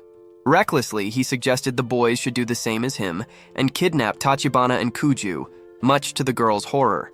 Nishi told the man to be quiet and punched him. Interrupting the blows, Rikuto asked his friend to just ignore the man, stating that paying him any attention was a waste of time and energy. The boy concluded that they would not be able to take the teacher along with them. Hearing the conversation, a girl asked what they meant by their statement. Nishi explained that he had forgotten to mention it, but their intention was for everyone to be saved. He added that thanks to the recovered phone, they had been able to locate more survivors. The other students felt a surge of hope, calling them their ray of light. Oyama became desperate upon hearing these words. Panicking, the teacher began to plead for forgiveness and begged not to be left behind, continuing to claim he regretted his actions. Koten called him audacious for thinking he would be saved after everything he had done. Rikudo stated that they would decide the teacher's fate later, as they needed to focus on other matters for the time being. Nishi ultimately agreed with this decision. Suddenly, a blue light appeared outside the building, surprising everyone. The boys were shocked and did not understand what was happening. At that moment, they looked out the window. Numerous blue beams of light appeared as birds flew and monsters overran the area. These creatures had faces resembling lizards, goats, and other animals. Nishi questioned what it could be, wondering if the enemies were emerging from the lights. Rikudo confirmed that it was the same phenomenon as before. Sakura wondered how this was possible, given that no one else had a cell phone. The protagonist ordered everyone to get ready. Nishi was frightened, pointing out that the number of monsters was continuously growing. Kotan asked what she should do. The birds that had been feeding on the corpses began to enter the building, shattering the windows. Everyone panicked at the horrifying scene and tried to defend themselves as best they could. They urged the green-eyed boy to quickly get the people out of there and run. Rikudo declared that he would not die there and defended himself with his bat, managing to strike one of the birds with great force. Dozens of monsters appeared on the ground in front of the school. Inside the building, Takeshi and the others were fighting them to clear a path. A man asked Aizu where the others were, noticing he was alone. The boy apologized, explaining that they had been separated somewhere. As he was still apologizing, a goblin appeared at the window to attack him, but Nishi acted faster, shooting it with an arrow and telling him to focus on his own survival. One of the winged monsters appeared, seemingly to attack the girls, but it bypassed Tachibana and headed directly for Sakura. Frightened, Sakura froze, but Rikudo intervened, striking the monster before it could do anything. He asked if she was okay, and she shyly confirmed that she was. The girl at the top of the stairs wondered if the monster had intentionally ignored her. Nishi, worried, asked his friend what they should do, as the ground floor was infested with monsters. Looking down and seeing the creatures climbing, he remarked that at their current rate, they would not make it. The boy reasoned that if there was no way down, they should go up. He then shouted for everyone to run to the roof. The archer questioned if they were back at square one. Running up the stairs, Kurogane told everyone not to split up and that they would survive together, and they all agreed. Later, Hayashi was running from a giant spider, screaming his desire not to die. Looking back, he felt that this was the end for him, but that he did not want it to end there. Suddenly, a screen appeared before him, stating that his role was a hero, and asking if he would accept the adventure, with options for yes or no below. The boy heard a voice in his head, unable to understand how he could be a hero. Shortly after, another message announced that the evil-slaying sword was being generated. Seeing the spider attacking him, he grabbed the sword and sliced the creature in half. The girls arrived shortly after and found him. He wondered if this was his true power. Sakura celebrated behind him, and the others began to praise him, which made him feel embarrassed. Rikuto and Nishi arrived shortly after, also praising and celebrating with him. He thanked everyone, declaring that he could now protect them. However, this was all an illusion. In reality, Hayashi was in the spider's mouth, being devoured while repeating the same triumphant words. On another floor, one of the girls was being grabbed by a monster and cried out for help from her friend. The friend replied that they were not friends and wished for her to perish. Shortly after, another monster appeared behind the second girl and attacked her before she could notice. The first girl, witnessing this, wondered what kind of world this had become. In the bathrooms, the teacher was tied up in one of the stalls, thinking that he wanted to live and needed to survive to build his paradise. Inamoto opened the door, announcing that she had found him. He was startled to see her. She remarked that even tied up, he had managed to get there, and that ending him was as difficult as killing a cockroach. She then asked if he had any dream he wished to fulfill, which confused the man. The girl shared that her dream had been to find a true friend, get married, and build a happy family. Holding a knife, she informed Ueyama that she had wanted to include him in her dream, but she no longer could because he had taken that from her and corrupted her. Terrified, the teacher began to beg for his life. The man pleaded for forgiveness, stating he would take responsibility as she lunged at him. She slashed his chest, causing him to fall. Smiling, the girl affirmed that he would indeed take responsibility, not just for her, but for the entire class. He was left on his own, surrounded by ghostly apparitions telling him they would bring about his end. On the floor, the teacher begged to be spared, but was attacked again by the girl.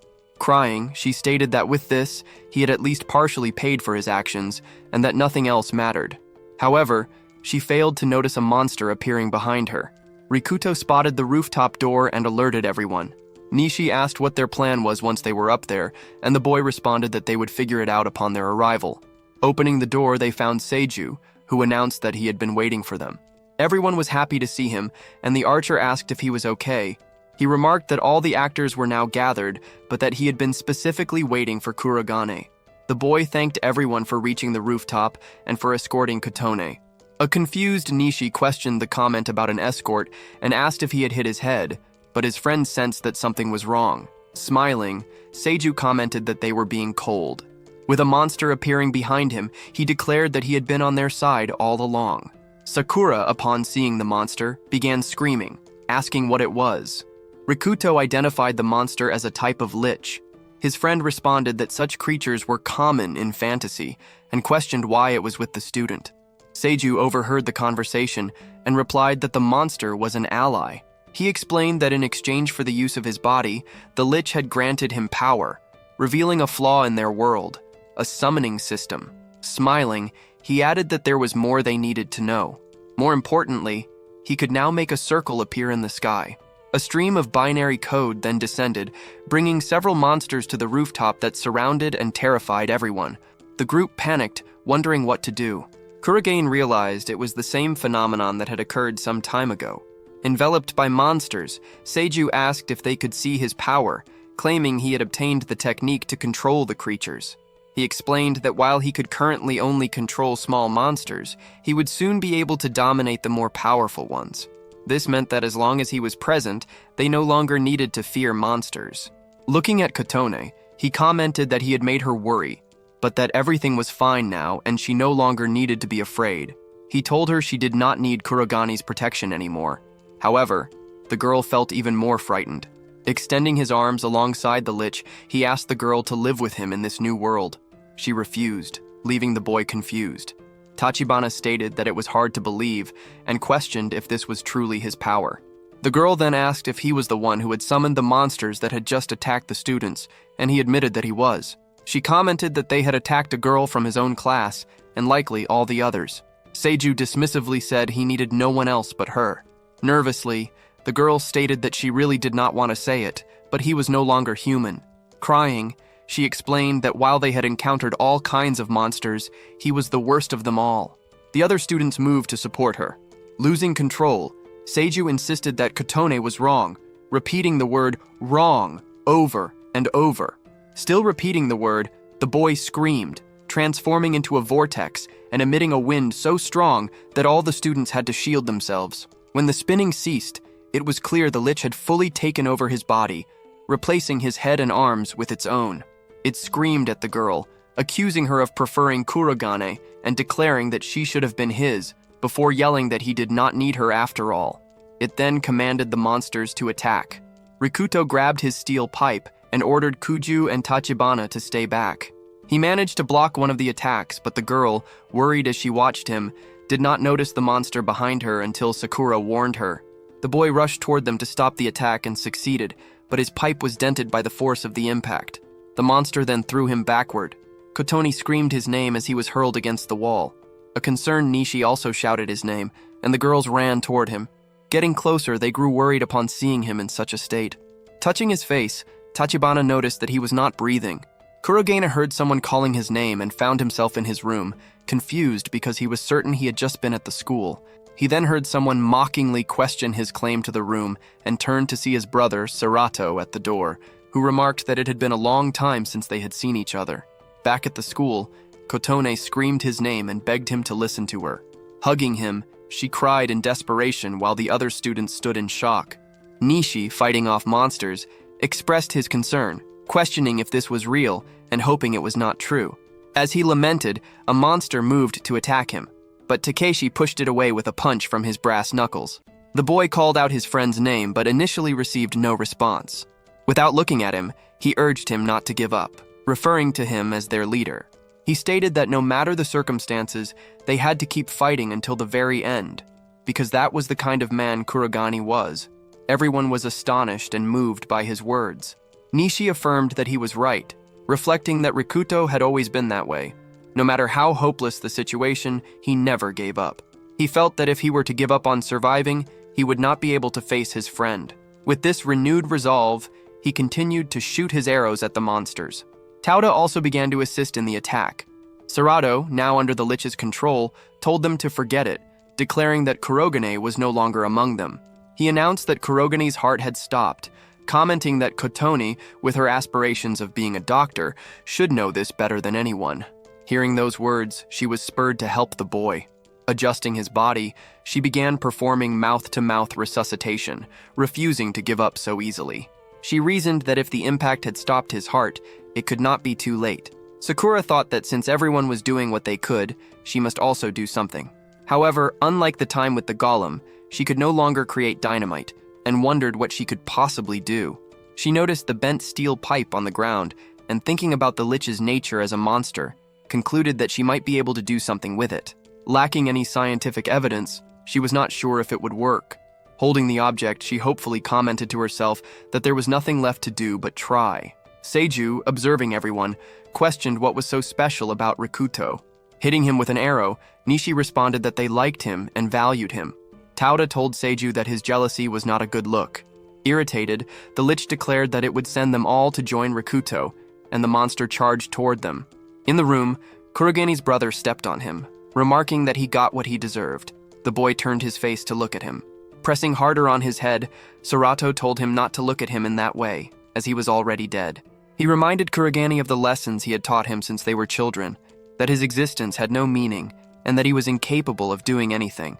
While beating him, he stated that no one wanted him, no one loved him, and that he was a worthless loser who should just lie down and die. As he was beaten, Rikuto thought that the man was right. He had no value, no meaning. He felt he should stand up and try his best, but in the end, he did nothing. He had heard it all before and was exhausted, having once again reverted to being someone without thoughts or emotions. Amid his thoughts, he heard his name being called more than once and a girl grabbed his arm. It was Tachibana, who told him not to go back to being alone because everyone was waiting for him. He saw a vision of their friends, happy and in casual clothes. Still smiling, she asked her friend to return, her eyes filling with tears. In the room, the boy grabbed his brother's foot just before he could kick him again. He reflected that, for a long time, he might have considered staying there until the end, but not anymore. Now he had a place to return to. An irritated Serato punched him, but Rikuto fought back. Apologizing, he stated that no matter what Serato claimed, he was alive. He then punched Serato in the face, causing it to shatter into pieces. Serato commented that it was impossible, questioning how Rikuto could have done it. Kurogane declared that he would keep trying for as long as he lived, watching as the broken pieces of his brother's face fell before his eyes. Rikuto thought that this nightmare would finally cease to torment him. He now felt he could return to those who awaited him. Kotone was incredibly surprised as she looked at the protagonist, who slowly opened his eyes. The main character quickly sat up and coughed, appearing surprised to see his friend. Kotone clarified that she had believed her efforts were futile. Rikuto smiled and explained that, thanks to her, he was able to find his way back. He recounted that while wandering alone in the darkness, he had heard her voice, which had motivated him to move forward. The protagonist happily expressed his gratitude. Shyly, Kotone raised her fists and exclaimed that he was welcome, though she inwardly thought that she did not understand what he was talking about. For the first time in a long while, the main character smiled. Sakura jumped with happiness, exclaiming that Rikuto had finally awakened, but she insisted that tearful greetings would have to wait. Sakura then handed him a pipe and instructed him to take it. Rikuto looked at the object in surprise. Sakura confidently explained that she had enhanced his favorite pipe using a silver mirror reaction. She then theorized that the monsters were like something from a book. She recalled a game she had played long ago that featured a skeleton boss. This particular boss could not be defeated with a regular weapon and was only vulnerable to silver. She admitted, however, that this was just how it worked in the game, and she had no idea if it would be effective in reality. The protagonist disagreed, stating with certainty that it would work. He thanked her, exclaiming that Sakura was, as always, dependable. He then ran headlong into the battle. Kotone smiled and wished him luck, asking him to be careful. His comrades looked on in surprise as Rikuto ran. Tuiya joyfully exclaimed that he had thought the protagonist was dead, which had caused him to worry. An enraged Seiju called out to the protagonist. The main character quickly ran toward the enemy, shouting that they could talk after the battle was over. He explained that they now had a chance to defeat the creature, but to do so, they needed him to provide cover. Tuiya looked in amazement at the weapon in the main character's hand. He confidently raised his bow, recognizing the opportunity. He shot the monster in the head, yelling that it would be done. The protagonist looked in fear as the monster leaped toward him. Numerous rocks then pelted the creature, causing it to scream. Tauda, picking up a stone, declared that he would not let them lay a finger on Rikuto. The protagonist smiled and offered his thanks. Seiju turned to the main character with fury, pointing his long tail in his direction. Rikuto instantly jumped up, raising his new weapon. He asked Seiju for forgiveness before piercing his chest with the pipe. Seiju screamed in pain as blood gushed from the wound, yelling that he did not want to die. Kotone looked at him, filled with a great sense of fear as Seiju's body began to dissolve. She instantly burst into tears, pressing a fist to her chest and expressing her deep sorrow. Tuiya quickly surveyed the area and yelled out, questioning if all the monsters had disappeared right after Seiju's defeat. They had, in fact, literally vanished into thin air, leaving him to wonder how such a thing was possible. Takeshi sternly replied, theorizing that it was the same situation as with the giant golems. If the boss is eliminated, then its subordinates perish as well. Teuta looked at his comrade in surprise and exclaimed in understanding. The protagonist let out a tired sigh as he lay on the ground. He remarked that fighting so desperately for his life made him feel especially good about being alive. His friends jumped for joy, celebrating their victory over their opponents. And so, the day of their departure arrived. Tuiya confirmed that the water and food supplies were all accounted for, meaning they could finally leave the school grounds. He looked up, noting a strange feeling. The protagonist replied that this was not surprising, as they had a significant connection to the place. He reflected that perhaps they had not done enough, or that there might have been another path that could have saved everyone. He concluded, however, that there was no point in dwelling on such thoughts. Their focus needed to be on taking care of those who were still alive. Tuiya smiled joyfully, agreeing that his comrade was right. Sakura looked at Takeshi with a loving gaze, while Tuda confidently exclaimed that they had no choice but to move forward. The main character raised his hand and announced that their next destination was Amashima City. Rikuto and the others set off for the survivors' stronghold, with hope burning in their hearts that they could finally find a safe haven. A powerful enemy, however, awaited them.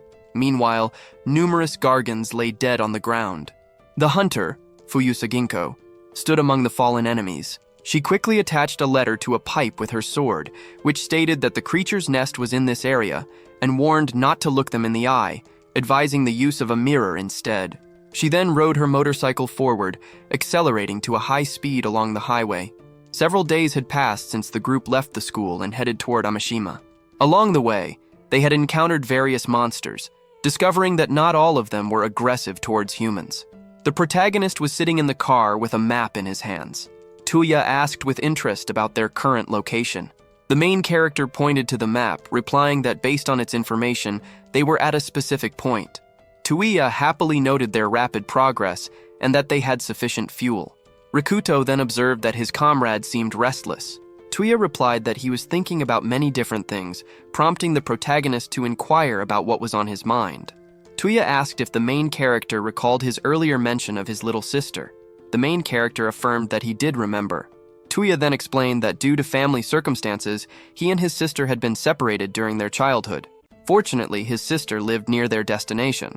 He expressed his hope that she had been able to evacuate successfully, but admitted that considering the current state of the world, his hope was dwindling. Kotone looked with concern at Tuiya, who was sadly gazing out the window. The protagonist closed the map and told his friend not to worry, expressing his certainty that she was fine. A confused Tuiya asked what made him so confident. The main character smiled and pointed out that since she was his sister, it meant she was just as strong as Tuiya. He reasoned that since a fool like Tuiya had managed to survive longer than many others, there was no point in worrying about it at that moment.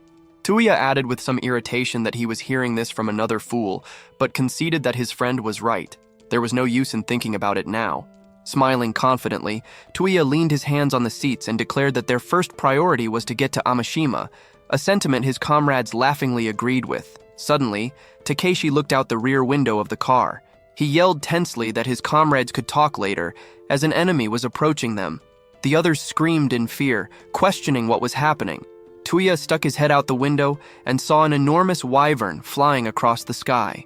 The creature roared with fury, causing his comrades to scream in terror. A frightened Tuiya questioned what kind of flying lizard it was. Sakura exclaimed with great fear that it was a huge wyvern flying directly toward them. Tuiya turned his head and urged Kotone to drive faster. She agreed and instantly pressed down on the gas pedal. Kotone quickly turned the steering wheel, instructing her comrades to hold on tight as the car spun to the side at great speed. The wyvern adjusted its course in the air and continued its pursuit of the car, raising its wings to fly faster. Tuiya pulled his head out of the car again, shouting that the wyvern had also increased its speed. Sakura, grimacing from the powerful airflow, screamed that the creature was getting closer. The wyvern hovered directly over the car and roared. The vehicle shook violently, and the comrades grabbed their heads in fear and screamed. Tuiya then pointed at something, telling Kotone to look. He screamed that there was an interchange ahead and ordered her to exit the highway immediately. Kotone calmly turned the steering wheel, replying that she understood everything. The car then descended from the highway at high speed. The wyvern paused in midair and roared. The comrades joyfully screamed, believing they had successfully escaped. The wyvern then opened its mouth and resumed its pursuit of the car. The group realized that the creature did not intend to let them go. Tuiya exclaimed with irritation about the wyvern's persistence and questioned what they were going to do. Rikuto replied that if it was impossible to outrun the wyvern, their only option was to shoot it down. He reasoned that if the enemy caught them, they would surely die. Meanwhile, a girl named Ginkgo stood on a fence, looking down. She observed the car through a pair of binoculars and was very surprised to see Tuiya. Ginkgo snorted in irritation and turned her head to the side. She quickly mounted her motorcycle and rode down the highway, with smoke billowing from under the vehicle's wheels. The wyvern roared as it closed in behind the car. Tuiya cried out in fear, announcing that the enemy was getting closer. Tuda, sitting on the seat, exclaimed that the wyvern was going to kill them. He tensely fired an arrow at the approaching enemy. The projectile struck the wyvern's head, but glanced off to the side. Tuiya sat back down in his chair, yelling that he could not even damage the creature. The main character calmly stated that in that case, they would just have to keep running. The car rapidly approached a large column. The comrades urged Kotone to watch where she was going, fearing they were about to crash. Kotone confidently turned the steering wheel, and the car instantly changed its trajectory. The passengers were thrown to the side and screamed. The wyvern, unable to maneuver as quickly, struck its head on the column and roared in pain. Tuiya yelled in admiration, remarking on the brilliant move. He noted that because the wyvern was so huge, it literally could not turn around in such tight spaces, but that it was also incredibly tough. Kotone laughed sheepishly in response. Sakura clapped her hands with joy, calling Kotone cool and a real racer. Tuiya then looked ahead, and his mouth fell open in fear as he screamed. He questioned what had just happened and why they had stopped so suddenly. Kotone replied that she did not know. She was pressing the gas pedal as hard as she could, but the car refused to move. Rikuto was stunned, clarifying if this was really happening after everything they had endured. He wondered if their engine had broken down. The wyvern roared, shaking off its daze, and flew quickly toward the stationary car. The protagonist turned his head and ordered everyone to get out of the vehicle and run. The comrades instantly scrambled out of the car and scattered in different directions. A wyvern flew directly over Sakura, and she screamed in terror. She then fell to the ground and looked up at her opponent. She raised her hand in intense fear, exclaiming that it couldn't be happening. The protagonist quickly scooped her up and ran. A confused Sakura looked at him as the wyvern opened its mouth and gave chase to the comrades. Takeshi instantly shoved a stone into the enemy's mouth. The main character turned and called out to his comrade. Tuya fired his bow, exclaiming that they needed to act immediately, thinking that his shot would be accurate at this distance. His thoughts were interrupted as the arrow pierced the wyvern's eye. The enemy raised its head and roared in pain. The comrades scattered to the sides at great speed. Tuya questioned what they should do next. The main character replied that he did not know. He stated that they first needed to find a safe place, but then he fell silent, stopped, and looked upward. A worried Tuya asked what had happened. The comrades instantly stopped and looked up as well. Sakura, filled with great fear, said that this couldn't be possible. Several wyverns were now flying across the sky. The comrades screamed, questioning if there was more than one wyvern in the area. The protagonist clarified the situation, asking if they had inadvertently entered their territory. Tuya turned his head and warned that there was one behind them. They looked to see a huge wyvern standing nearby. Tuya screamed that the enemy had caught up with them, and the main character added that they were now surrounded. The wyverns closed in on the group. Rikuto covered Kotone and ordered her to run. Suddenly, a projectile flew into the sky, leaving a trail of smoke behind it. The wyverns looked up in surprise. A powerful explosion thundered over the heads of the comrades, and they shielded their faces from the bright light. The wyverns quickly flew upward and roared. The surprised protagonist questioned if they had actually retreated. Tuya screamed, asking what the flash of light had been. Ginko stopped her motorcycle, noting that she had barely made it in time, and calmly leaned against the vehicle. The comrades joyfully exclaimed that she was a human, celebrating the discovery of at least one other survivor. Ginko raised her weapon and explained that they were dealing with wyverns. She elaborated that, like birds, they love everything shiny and collect anything they find lying around. She warned, however, that the flare gun would not distract them for long and that they would return very soon, which meant it was time to leave. Kotone looked at her with admiration. Ginko turned her head to the side and ordered them to move faster, questioning if they wanted to become monster food. Tuya asked what they should do. He observed that while she did not seem very friendly, she had saved them. The main character stated that in their current situation, they had no other choice but to follow her. Tuya smiled and replied that following her was also the right course of action. Ginko snorted in irritation, and her new comrades quickly ran after her. After some time had passed, Tuya, now standing in an underpass, called for Sakura to hurry up and come to their location. She ran tensely towards them and screamed as a wyvern quickly flew up to her and roared. Sakura exclaimed in fear that she would not make it and that she was not capable of outrunning it. She then instantly dashed into the passage just as a wyvern stuck its head inside. Breathing heavily, Sakura remarked that she had almost died. Ginko noted what a group of little fools they were, complaining that because of them, all of her plans had failed. Tuya yelled, questioning why they were immediately being called fools. Ginko smiled and replied that only complete fools would attempt to drive a car through an area teeming with wyverns. Sakura asked what other choice they had, explaining that they were unaware the creatures were there. Tuya added that she did not even know them. The protagonist stood in front of his comrades and clarified that he did not know why Ginko had decided to help them. He then smiled and expressed his gratitude. Ginko snorted in irritation and turned her head away. Tuya looked at her and asked where she was going. Ginko told them to follow her and they would see. The comrades became tense, and the main character ordered them to go. After a while, the group looked around their new surroundings. Rikuto questioned if she was certain it was safe to go this way, and asked about the presence of monsters. Ginko replied that this was the safest route because they had already dealt with everyone in the area. She then asked if they were heading to Amashima, confirming that they were not the only ones with that destination. Surprised, Tuya asked if there was another group. Ginko affirmed this and added that another, larger group had passed through before them, and unlike their comrades, they were armed for the most part. Sakura joyfully exclaimed that this was very good news, celebrating that there were even more survivors. Kotone smiled and remarked on how wonderful the news was. Tuya said he had been afraid they would not encounter anyone else, but it seemed his fears were unfounded. He looked at the protagonist in bewilderment. Ginkgo turned her head to the side and looked at the girls. After some time, a tired Sakura asked if they would be arriving soon, complaining that her legs were about to give out. Ginkgo replied that it would not be much longer. The comrades then asked if there was really a light ahead. They looked with admiration at a group of people sitting in a nearby room. A surprised Tuta exclaimed in wonder.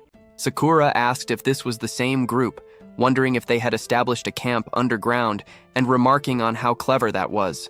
The comrades climbed up, and Tuya looked away in surprise, questioning the source of the oppressive atmosphere. An angry Ijima called out to Ginkgo. He asked irritably if she was kidding him. Ijima then grabbed her by the shirt, clarifying that she had been explicitly told to go hunting and demanding to know why she had returned. Ginkgo screamed in pain and turned her head to the side. Ijima asked ominously if she had completely forgotten the consequences of not following the rules, or if perhaps she preferred to be dragged straight to bed instead of hunting. He raised his fist and yelled, demanding to know why she was not speaking and questioning if she had bitten her tongue. A pipe came closer to his face. The protagonist confidently ordered him to release her. Ijima turned his head and asked who this newcomer was. A hand then grabbed his shoulder, and Ijima gritted his teeth in pain as he turned to look at Takeshi. Ijima yelled, demanding to know who they were and questioning their rebellious expressions. He smiled and clarified if there were animals in their ranks who did not respect the rules, warning that they would pay for it. The bandits raised their weapons and ran toward the comrades. Hisaki ordered them to stop immediately. Ijima looked at him with a fearful expression. Hisaki asked if this was how they enforced obedience to the rules. Ijima yelled in irritation, calling them freaks, but Hisaki's terrifying smile made him interrupt himself and exclaim that it was nothing. He then apologized to his comrades. Hisaki asked them to forgive Ijima for his behavior, explaining that the man was apparently upset that they had returned from the hunt empty-handed. He then asked who the newcomers were. A tense Tuya scratched the back of his head. Hisaki raised a hand to his chin and inquired if they were also on their way to Amashima. His comrades confirmed this. Hisaki smiled and exclaimed that if that was the case, then they could help each other. He then asked what they thought about his proposal to join their group, suggesting that with their combined efforts, they could reach Amashima. The protagonist exchanged glances with Tuya. Sometime later, inside the station office, Hisaki expressed his gladness for leading them to the monastery. He introduced himself as the leader of this group and stated he was pleased to meet them. Tuya asked if the leader would explain what was happening there. Hisaki replied that he understood they likely had many questions. He suggested they address everything in an orderly fashion, beginning with the day of the disaster. He explained that most of the country's population had died on that very day, which was not surprising. Monsters had begun to crawl out of every phone, quickly swarming the entire nation. The defense forces were completely unprepared for such an event, as the incident could not have been predicted. Modern society had collapsed in a single day.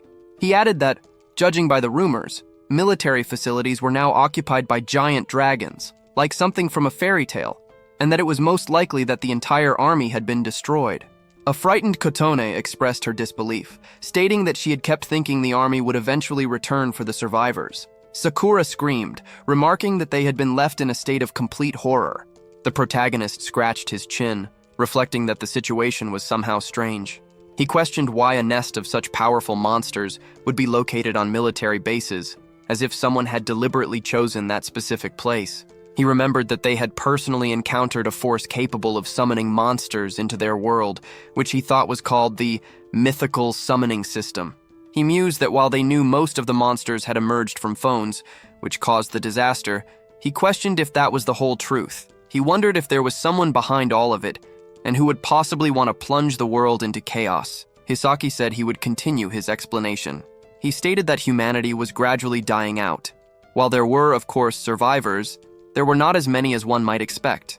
He revealed that they had managed to re-establish communication and get online, which is how they had learned about Amashima and its own group of survivors. They had also managed to find out that not all cities had been equally affected by the disaster. Some, like Amashima, had not been affected at all. This city, he declared, was their last hope. Tuta shouted in excitement, and Sakura agreed, saying they could at least breathe easily there.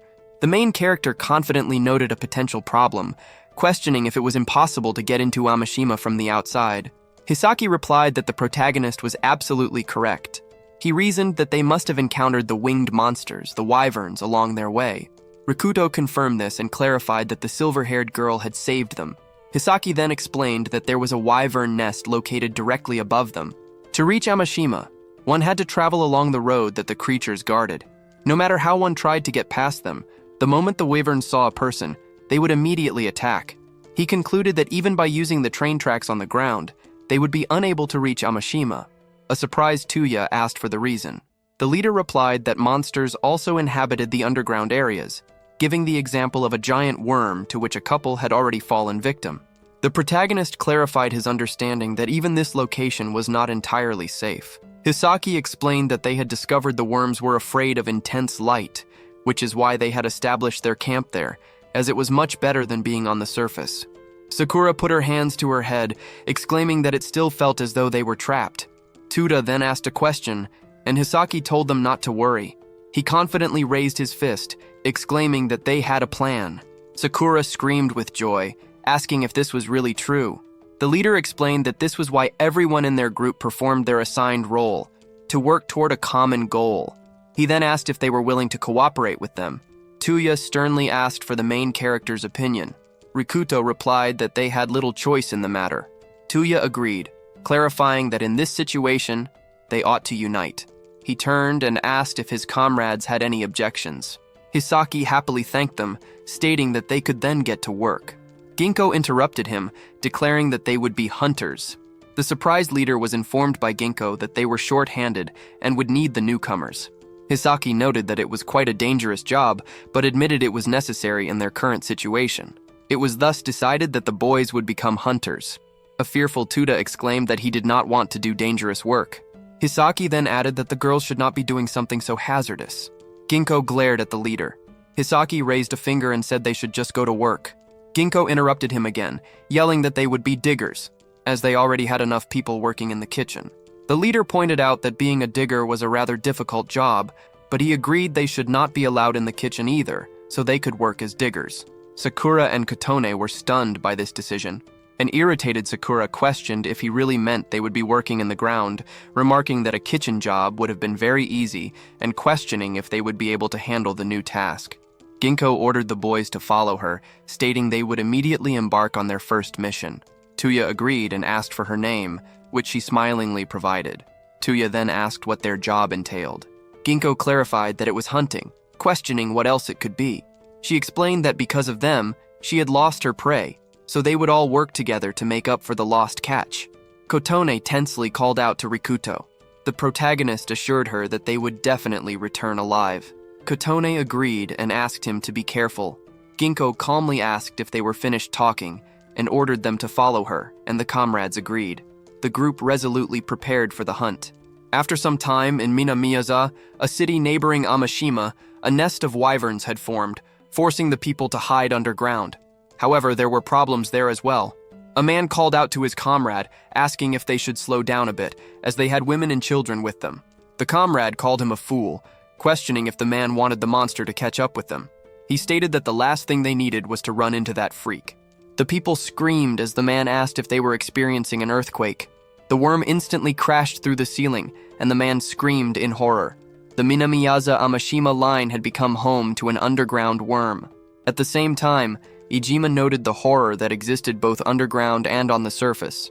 He explained they had no choice but to barricade themselves in the station, and then Hisaki had come up with the idea to revive the place. A confused Tuya asked what he meant by revive. Ijima grinned ominously, explaining that they could simply kill the worm with a train and travel straight to Amashima. Luckily, they had managed to find a train at the nearest station, though it was buried under rocks and was in definite need of repairs. For the time being, they were trying to dig it out. A tense Tuda imagined the girls, noting that this must be what the excavators were doing, and wondered if everything would be okay with them. Ginkgo looked down thoughtfully. The protagonist turned his head and noticed her. Ijima ominously clarified that while they were attempting to dig out the train, the others were going hunting. Tuya asked if hunters were people who acquired supplies by venturing to the surface. Ijima laughed terrifyingly and confirmed that this was true, remarking that Tuya was a smart guy for having understood everything so quickly. He explained that they were an elite unit and that the lives of all the inhabitants depended on their results, so they were not to be taken lightly. A terrified Tuda screamed. noting that hunting sounded very scary. Tuya questioned if these words were not meant to be inspiring. Rikuto replied that they were not particularly so, but he acknowledged they did not have much of a choice. He reasoned that it was beneficial for them to work with the group to get into Amashima, so they would do what was asked of them. Tuya clarified his agreement, stating that apparently they had to. They were just doing their job, and it was not their place as newcomers to judge them. The protagonist scratched his chin, looked down, and added that the situation was still somehow strange, questioning why the others were so happy. Tuya asked if it was not obvious, suggesting it was because they were returning to the surface. The main character noted that this was precisely the issue. They were heading to the surface, directly into a wyvern nest. A person could meet their death there at any moment, yet the others seemed indifferent and eager to fight, although it would be more logical to impose such a dangerous activity on someone else. Tuya thought for a moment, recalling that back at the school, there had been whole arguments about who would go check the lower floors. He wondered if this group's attitude was all thanks to Hizaki, whom he perceived as a charismatic leader. The main character turned his head and added that something else was bothering him. He questioned why, if the monster blocking their passage to Amashima was a worm, they were so focused on the wyverns. Ijima interrupted him, yelling and asking what they were talking about, announcing that they had already reached the station. Tuya sternly remarked that it looked like they had no other option. Ijima headed forward, with his comrades staying behind as they climbed the stairs. At the top, Ijima turned and said they had finally reached the exit. He sternly raised his weapon and ordered everyone to listen. The plan, he explained, was very simple. They would use a flare to distract the flying monsters and then take everything in sight. That was the entirety of the hunter's job. However, he warned, they did not have many flares and could not afford to waste them. Ijima grinned ominously, asking how they were supposed to know the location and number of the freaks. The main character asked what Ijima was hinting at. Ijima then announced that the newcomers would go on reconnaissance. He stated that since they were supposedly allies now, they had to prove their worth. He questioned if they would rather give up and admit they were useless pieces of trash. The comrades became very angry at this. Tuya sternly asked what they should do, remarking that Rikuto had been right about this group after all, and that they would eventually become food for the wyverns. The protagonist looked down thoughtfully and covered his mouth with his hand. He confidently began to speak, but Ginkgo interrupted him, stating that she would go on reconnaissance and questioning if they had any objections. The main character looked at her in surprise. An irritated Ijima asked why she was so attached to them, claiming she was being too kind. Ginkgo replied that it was not a matter of kindness. Scouting was a responsible role, and if the newcomers ruined everything, they would put everyone else at risk. She declared that she did not want to die because of them. Rikuto confidently stated that in that case he would go too. Ginkgo calmly asked if he was deaf, repeating that the newcomers would only get in the way. She sighed mockingly and questioned if he was trying to play the noble knight. The protagonist pointed out that it was not a question of nobility. He thought it was better for them to go on reconnaissance together, suggesting that, at worst, one of them could serve as bait for the monsters.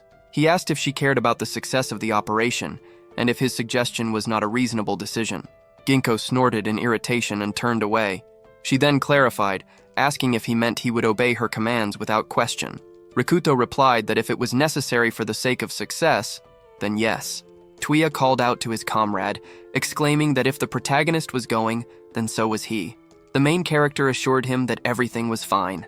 Asking his comrades to wait for him there, Rikuto smiled and clarified that he had no intention of becoming monster food and would definitely return alive. Ginkgo came upstairs remarking that there should be less talk and more action. 15 minutes had passed since their reconnaissance mission began. She knelt down, wondering if it was safe for them to remain in the narrow alley, reasoning that at least the wyverns would not be able to get through. The protagonist looked at her in surprise and asked what she was doing. Ginkgo let out a tired sigh, explaining that the mandrake was essentially a plant-like monster.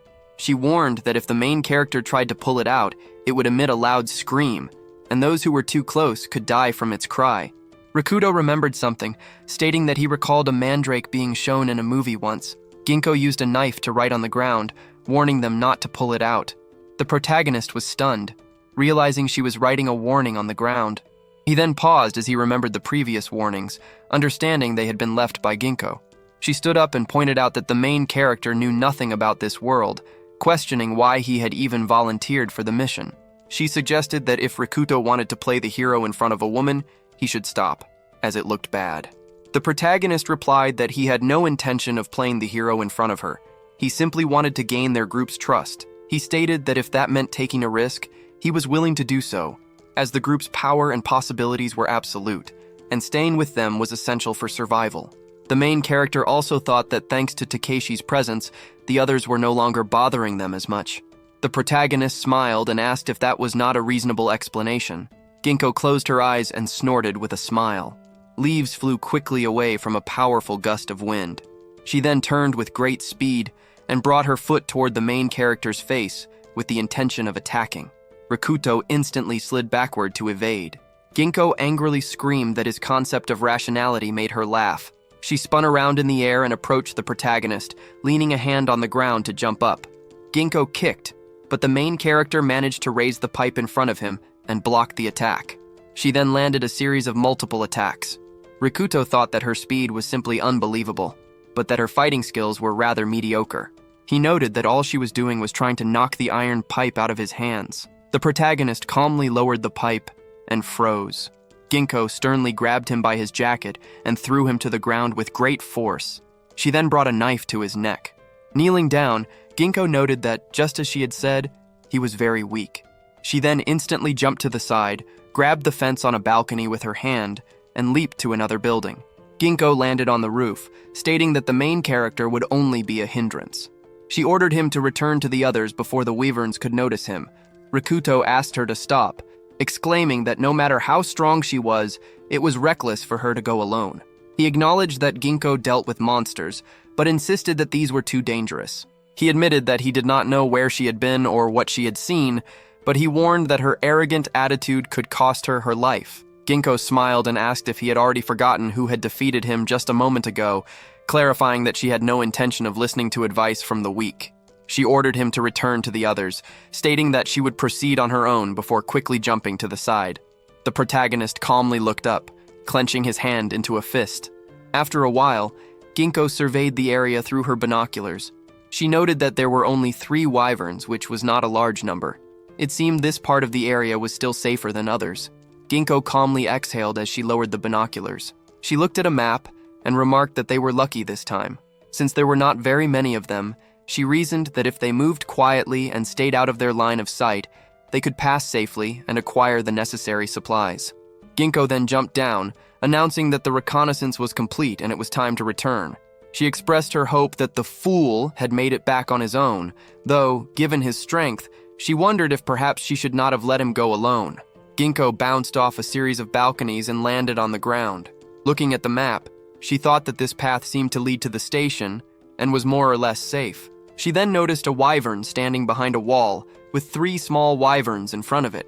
Ginko screamed in surprise, questioning if they were really small wyverns, as she had never seen anything like them before. She looked in amazement at the nearby wyvern eggshells. The enemy then rushed toward her and roared. Ginko was terrified as she looked at the wyvern, and her mind was flooded with memories of her past. She recalled the protagonist screaming that no matter how strong she was, it was reckless to go alone, and that these monsters were too dangerous. Ginko thought to herself that she did not expect anything from anyone. She quickly jumped away from a pipe and looked at the wyvern. Ginko sighed tensely, clutching a wound with her hand.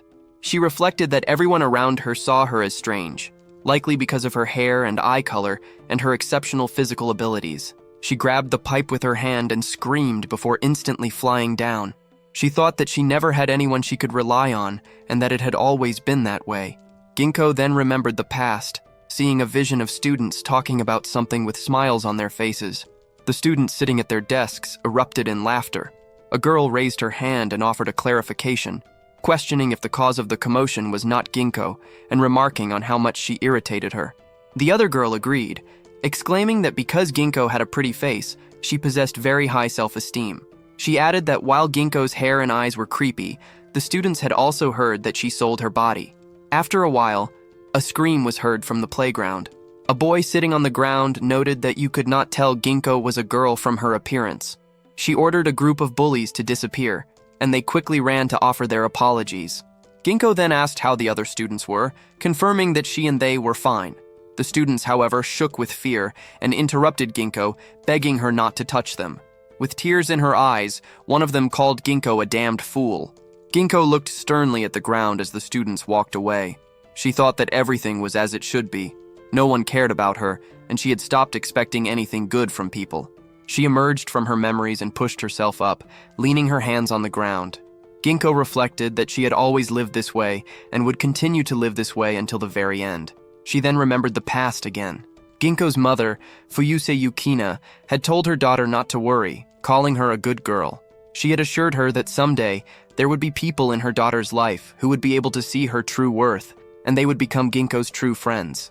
She came out of the memories just as the wyverns quickly flew towards her. Ginkgo sadly thought that her mother had been wrong. After all, in the end, she would meet her own death completely alone. The protagonist then quickly struck one of the wyverns with a pipe. Ginkgo was incredibly surprised to see him. As she screamed, the main character firmly ordered her not to move. He put his hand in his jacket, thinking that it was a good thing he had brought the item with him. Rikuto quickly pulled out a flare and lit it. The protagonist then ran, picked up the lit flare, and yelled at the wyverns to follow him. The creatures turned their attention to him. A worried Ginkgo turned her head to the side, calling the main character a fool, as bright things were known to attract wyverns. The monsters quickly ran after the protagonist and growled. Rikuto thought that so far, everything was proceeding according to his plan, and that he could lead them to a specific location. The wyvern growled with fury as it approached the protagonist, raising its tail with the intention of attacking. The main character instantly blocked the attack with his pipe. Blood gushed from a new wound on his cheek, and Rikuto snorted in pain. He jumped aside, thinking that the wyvern was fast, much faster than an ordinary person, but that this did not mean he had to stop. The protagonist ran quickly as the wyvern growled, its eyes fixed on him. The main character then looked at something in surprise and came to a halt. He noted that he had only anticipated encountering baby wyverns. Huge wyverns now flew across the sky. Rikuto, looking up, remarked that it appeared the adults had also been drawn by their screams. The wyverns looked down and growled before quickly flying toward the protagonist. The main character tensed and prepared to attack. Blood instantly gushed out. At the same time, Ginkgo exhaled heavily as she lay on the ground. She sadly raised her head and questioned what he was trying to achieve by luring the creatures away from her. Ginkgo fell into a stupor, thinking that it was an impossible situation, and questioning if the protagonist truly intended to sacrifice himself. Black shadows filled the sky, but they were not the shadows of birds. The wyverns quickly flew after the protagonist. The main character, with great effort, ran away from his opponents. He exhaled heavily, thinking that there was very little left to do. He told himself he needed to hold on, and that if he made it... Rikuto froze and snorted, his thoughts left unfinished. The wyvern roared and instantly closed the distance to the protagonist. It attacked, and the main character fell to the ground as blood gushed from his leg. Rikuto shook in pain, thinking that he could not get up and wondering if this was truly the end. He instantly fell into a stupor, noticing something. The wyverns were flying towards him at high speed. Intent on attacking, the protagonist smirked, remarking that it looked like he had no other choice. The wyverns were suddenly stopped by a powerful gust of air. A loud scream echoed throughout the city. Ginkgo froze in surprise upon hearing it. She instantly fell to one knee and covered her ears with her hands. Ginkgo then fell completely to her knees, letting out a sound of pain. She lowered her hands and, noticing the roar, wondered if this could really be the work of that fool. Ginkgo paused, exclaiming that it was a curse. After a while, Ginkgo noted that it had to be in this location. She looked at the main character, who was lying surrounded by wyvern corpses. Ginkgo saw that they were all dead. Rikuto had pulled out the mandrake while in the midst of its scream, and he had died of shock. She recalled that she had even left a message not to touch the mandrake, and the protagonist had decided to sacrifice his life to save her. The main character then opened his eyes and quickly rose from the ground. Ginkgo screamed in surprise when she looked at him. She shook and screamed loudly, questioning why he was still alive. Blood started coming out of his ears. She froze as she came to a realization. At that moment, Rikuto understood he had been in a hopeless situation. Before pulling out the mandrake, he had struck himself in the ears with great force. Due to the immense air pressure, his eardrums had burst. Having intentionally lost his hearing beforehand, the main character was able to avoid death from the mandrake's thunderous howl. Ginkgo asked in amazement if he had really deprived himself of his hearing on purpose. She thought to herself how foolish one would have to be to do such a thing. The protagonist gritted his teeth in pain as blood gushed from his ear. Ginkgo clenched her fists and called him a fool. She held his hand, exclaiming that it was true. She had never encountered such fools in her entire life. She acknowledged that an eardrum could be repaired and hearing could be restored, but questioned who in their right mind would willingly inflict such an injury upon themselves. Rikuto looked at her in bewilderment, but said nothing. Ginkgo screamed furiously that he was lucky he could not hear her at all. She then calmed down, exhaled, and clarified that she could now tell a madman like the main character how everything had started and why monsters had invaded their world. The protagonist looked at her, and Ginkgo began her story. She paused, asking if it was okay to tell him everything before raising a cross and stating that the secret was about to be revealed. After a while, people started screaming, questioning if the creatures were really the children of wyverns and remarking on how bad the situation was. An irritated Ijima ordered them to stop being so dramatic, though he conceded that if nothing was done, many could die. He stated that they needed to reconsider their hunting strategy. Ijima, smiling, punched the main character on the shoulder and remarked on how clever the protagonist was for coming up with his plan. He expressed his fondness for crazy people like Rikuto and declared that the protagonist could consider himself proven. Ginkgo angrily ordered Ijima to leave the main character alone, considering he was already wounded. Tuya calmly remarked that, frankly, he was not even surprised that Rikuto had done something so reckless, as it was typical of him. He then questioned if the main character could even hear him. 2 weeks had passed since that hunt, and since they had joined the group of survivors. Once the protagonist lost his hearing, Ijima had begun to respect him. Rikuto's original goal had been to gain the group's trust, and since that incident, he and the others were no longer treated with disdain. However, working as hunters was an occupation full of dangers, and they faced death on a daily basis. Ginkgo had come to recognize the main character as an equal, and they now fought as comrades. He had another friend upon whom he could rely. As for Sakura and Kotone, it was not easy for them to work as diggers, but they always tried their best. Although the hardships of their current life were difficult, these challenges united them all. So, they continued to fight for their own lives. Despite this, the protagonist was constantly bothered by a strange feeling of discomfort that seemed to reign in his surroundings. Time passed, and the main character still could not figure out what was causing this pervasive sense of unease. Tuya turned to his comrade and asked if his ears were definitely okay now. Rikuto replied that one could say so. His hearing was still not as sharp as it had been previously, but it was slowly returning. Tuya remarked that, in any case, he was glad the protagonist could at least hear what was being said to him.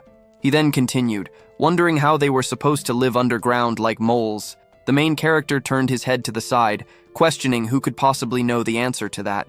Tuya asked if that was all his comrade could say. He then turned his attention to Ginkgo, who was standing in the crowd. Tuya wondered who she was talking to. A girl screamed in fear, questioning how Ginkgo could say such a thing. Ginkgo asked what other choice she had, stating that she simply had to do it. The girl ordered her to stop, and a loud sound echoed in the room as she slapped Ginkgo on the cheek. She exclaimed that every time Ginkgo acted this way, it was making her hate everything. She felt as if she was being shown a reality that she could not change. She then questioned how Ginkgo could possibly know, reasoning that since Ginkgo was in charge of the hunt, a huntress could not understand what they were feeling. Tuya raised his fist and yelled, asking what they were doing. Ginkgo stood up and told them to ignore it. A worried Tuya replied that in that case he would mind his own business. He thought to himself that she always spoke in such a manner and was somewhat similar to the protagonist, making it no wonder they were able to get along. The main character remarked that something was strange, and his comrades looked at him.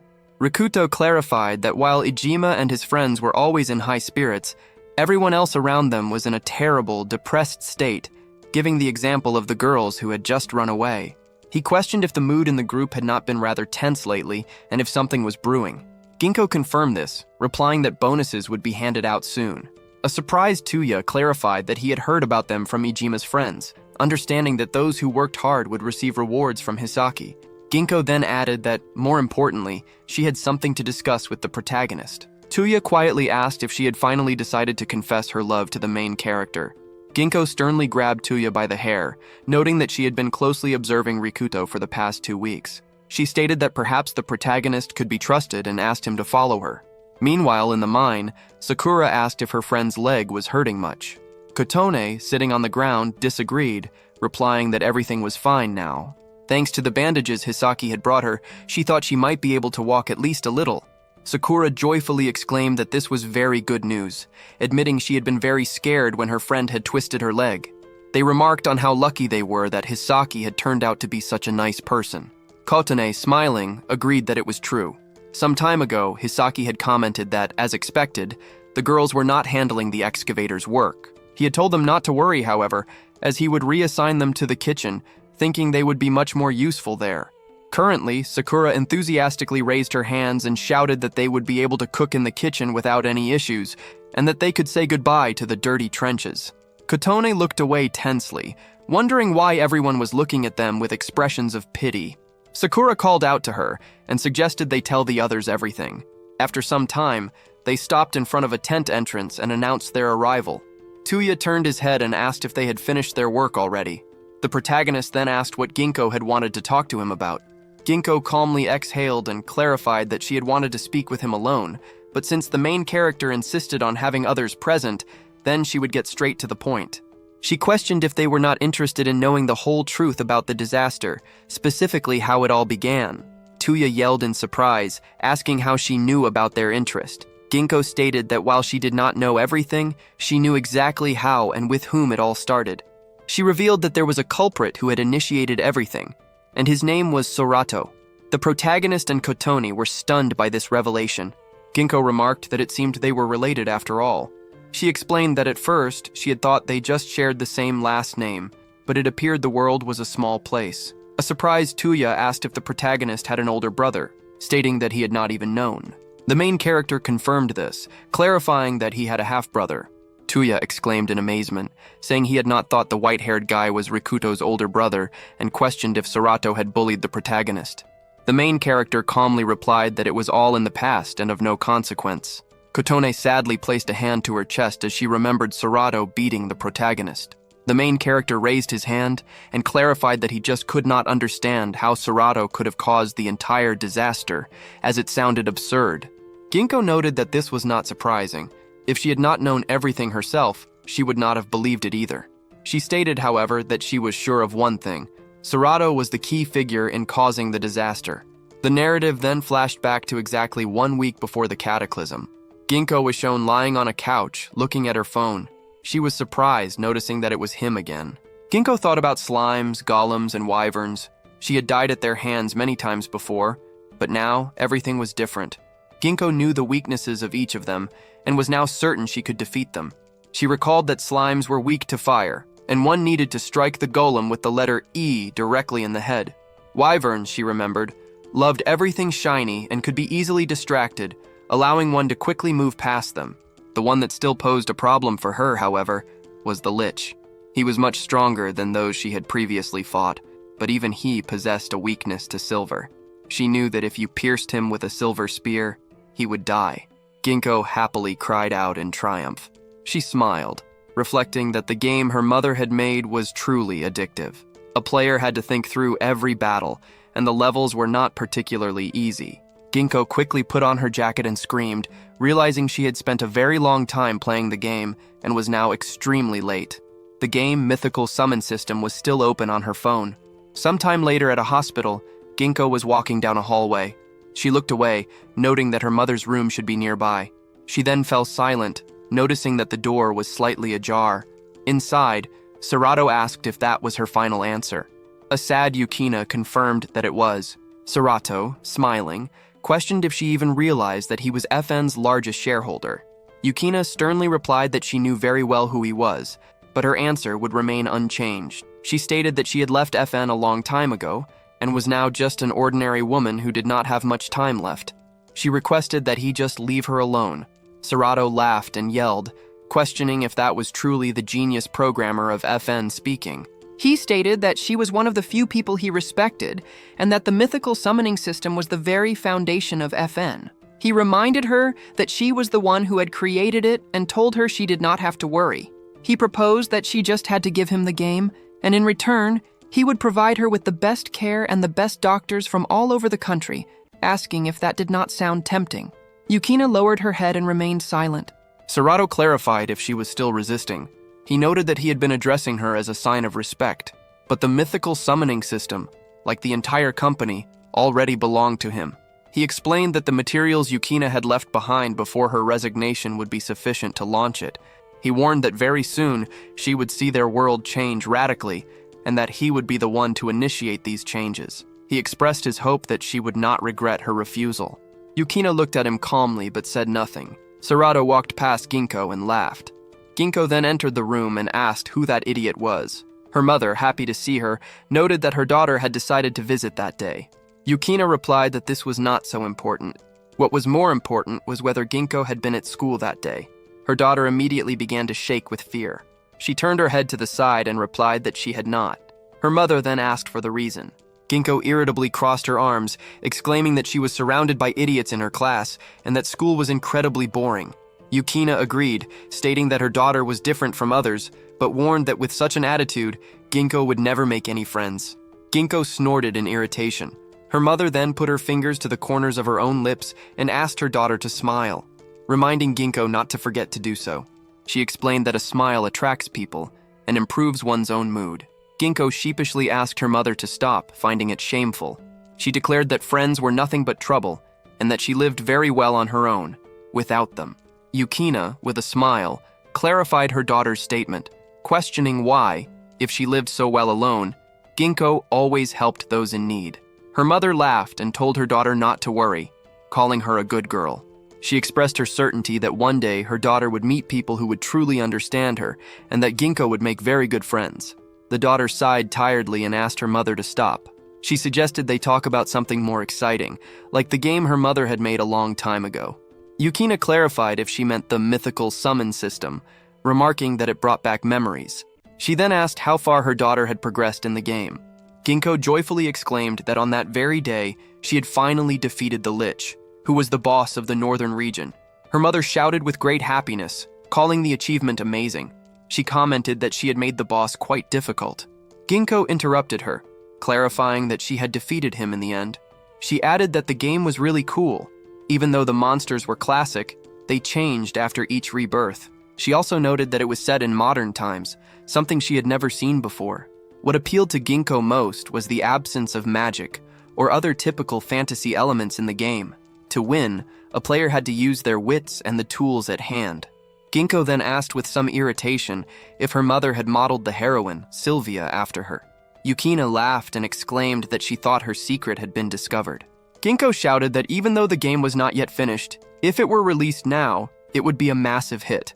Her mother asked if her daughter truly believed that. Ginkgo raised her finger and noted that, come to think of it, the game really was missing a final chapter. She then asked how her mother intended to conclude the game. Yukina smiled tensely, and after offering an apology, replied that this information was a trade secret. Her daughter eagerly pleaded with her mother to tell her the story.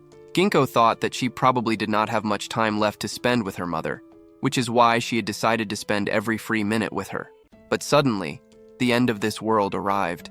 Ginkgo stopped in front of a multitude of monsters. She asked with great fear how this was possible. Unable to believe her own eyes, people were being killed and burned.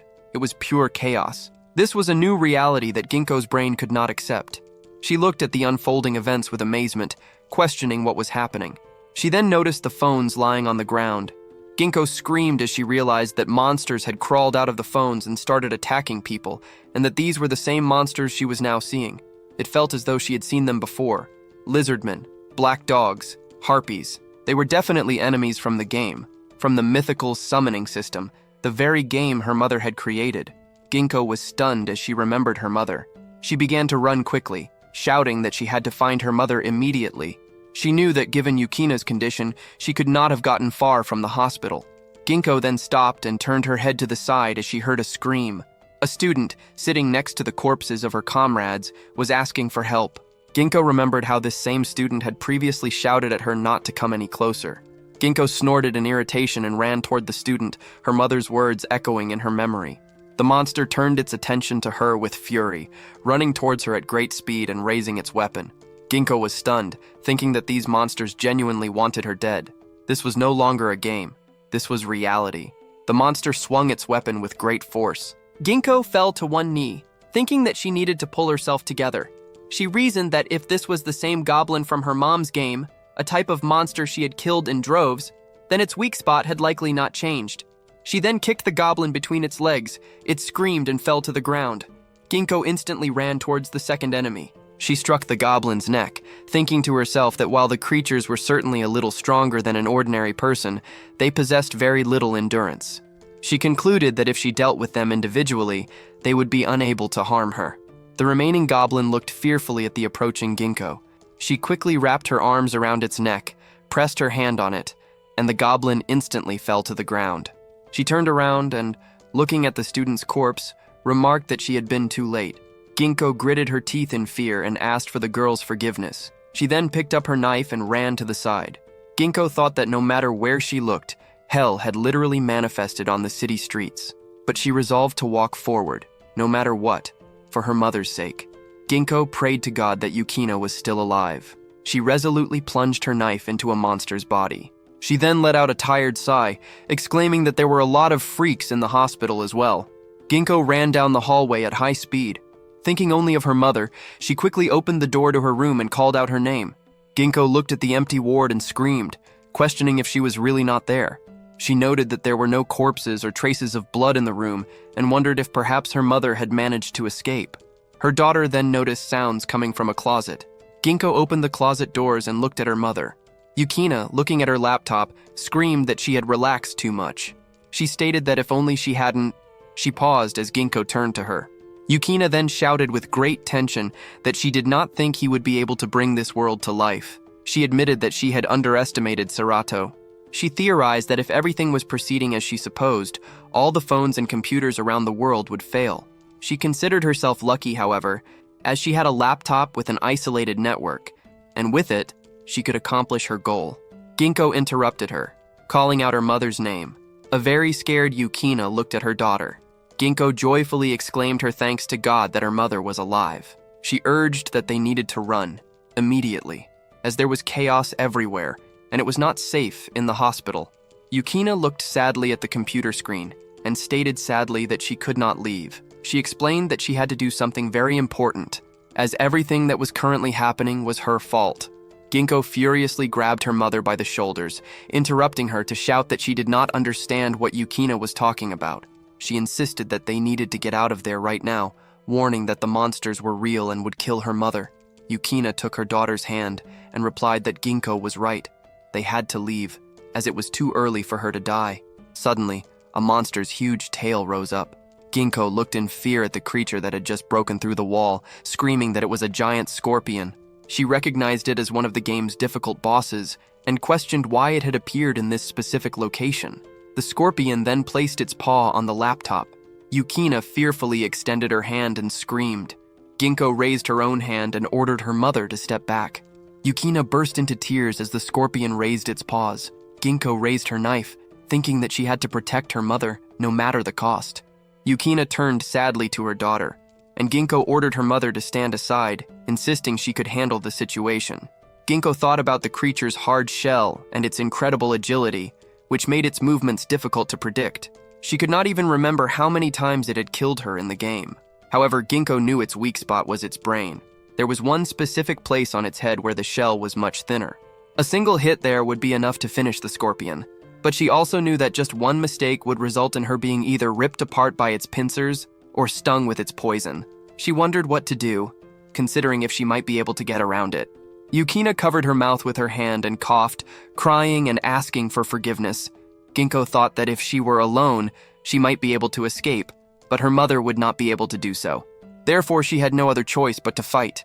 The scorpion approached and hissed, quickly raising its pincers. Ginkgo thought that she needed to act at that very moment, striking its head with one precise blow while it was in mid-swing. Ginkgo jumped but instantly tripped over a stone. She shook as she looked down. Blood spurted to the sides. The knife had hit the scorpion's head, but Ginkgo thought that she had missed the precise spot by a small margin. A claw approached her head, and she fell into a stupor. The scorpion quickly grabbed her with its claw. Ginkgo screamed in horror and coughed up blood. The scorpion then raised its tail, preparing to use its stinger. Ginkgo wondered if this was the end. The scorpion attacked, and Ginkgo watched in horror at what was happening. Her mom smiled, with blood dripping from her mouth, as she turned to her daughter. The scorpion's stinger pierced Yukina's body. Her mom put her hands on the stinger and grunted in pain. Ginkgo looked at her with an expression of great fear. She burst into tears, screaming that this could not be happening. Ginkgo quickly plunged the knife into her opponent's body. The scorpion raised its claws and shrieked in pain. Ginkgo then jumped up with the intention of attacking again. Screams echoed from the hospital. The scorpion's corpse lay on the floor. Ginkgo, holding her mother by the back, urged her to hold on. Her thoughts raced to an antidote. She knew they needed one. She recalled that an antidote was not an item in the game itself, as this blow was considered a fatal attack. She realized they first needed to stop the bleeding, and then Yukina raised a shaking hand, interrupting her daughter. She smiled, placed her hand on her daughter's cheek, and asked her to calm down. Ginkgo burst into tears, exclaiming that it was all her fault. Yukina apologized and, while coughing, stated that this was not so. She was the one to blame for everything. She explained that because of her, many people had died that day, and she was so sorry. A bewildered Ginkgo screamed that she did not understand. Yukina confidently told her daughter that she had to take something. She then threw a cross into her daughter's hand, clarifying that a memory card was hidden inside. She explained that this item contained the whole truth about the catastrophe and was humanity's only hope. Ginkgo's instructions were to go to Amishima and find the FN branch. Ginkgo screamed, realizing she now knew who was behind all of this. A demon in the flesh, Serato. She understood everything. The daughter pleaded with her mother not to waste her energy talking like that. Yukina turned to her daughter with a smile, and Ginkgo asked what was wrong.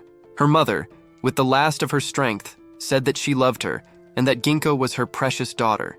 Ginkgo thought that she had hoped to be ready for the day when she would see her mother take her last breath. Yukina asked for forgiveness, stating that her daughter would now have to bear this burden alone. She instantly lowered her head and closed her eyes. Ginkgo burst into tears, thinking that as she held her mother's cold body in her arms, surrounded by this bloody hell, she felt herself being consumed by despair. In the present, Ginkgo concluded that this was how it had all begun for her. A sad Katone noted that it was too much for one person to survive such a horror. Tuya clarified, asking if all the answers were hidden in Amishima. Tuta questioned if, upon arriving in the city, they would find the answers to how to save their world. Sakura stated that she found such a story hard to believe. Ginkgo calmly replied that they could choose to believe it or not, but she had already made up her mind. The protagonist confidently raised his hand, stating that he believed Ginkgo and wanted to go to Amishima with her if she would permit it. Ginkgo took his hand and called him a kind madman. After a while, Ijima asked how the leader was doing that month. Hisaki smiled and replied that they had made significant progress, noting that they had tried very hard. He closed a book and clarified that everyone who had worked hard that month would be rewarded. Hisaki then grinned ominously, adding that the reward would be in the form of bonuses. Several days had passed since their conversation with Ginkgo. Inida noted that they had earned bonuses that month and that he could not wait for the payout. He turned his attention to the other people and asked his comrade to look at their sad faces. Inida then shouted with a smile, stating that he had heard those who did not receive their bonuses would be sent to cultivation. His comrade smirked, exclaiming that Inida was, of course, being harsh with them. Rikudo thought that these bonuses were intended to encourage those who worked hard, but the atmosphere around them was oppressive. He mused that, for some reason, those who maintained order were often terrible people. In the group, everyone, both men and women, was fed equally, and no conflicts arose because of it. Everything should have been fine, but he wondered why the people around them were so scared. He considered asking Ginkgo about this. The comrades then noticed a scream. Inida had grabbed a girl named Sana. She fearfully apologized, explaining that someone had pushed her and her food. Before Sana could finish, Inida's comrade laughed, questioning what was wrong with her and stating that they were all friends. He asked if they would really fight over something so minor. The main character sighed sternly, thinking that these guys were once again going a little too far. An irritated Tuiya said that he should intervene, and the protagonist agreed. Tuiya confidently ordered Inida to leave the girl alone. The man approached the protagonist, ordering them to stay out of it. Rikudo looked at the man ominously, which made him very scared. A comrade stood behind the man and ordered the protagonist not to get cocky. He acknowledged that they had helped the group and were in good standing with the boss, but warned that this did not give them the right to act in such a manner. Inida asked his comrades to calm down, stating it was better not to disturb the established order. He approached Sana and apologized to her, claiming they were just joking. Sana clenched her fist in fear and looked down. Inida then moved aside, ordering his comrades to leave because he was hungry. His comrades became angry, shouting that these jerks needed to be put in their place and that they were getting too cocky.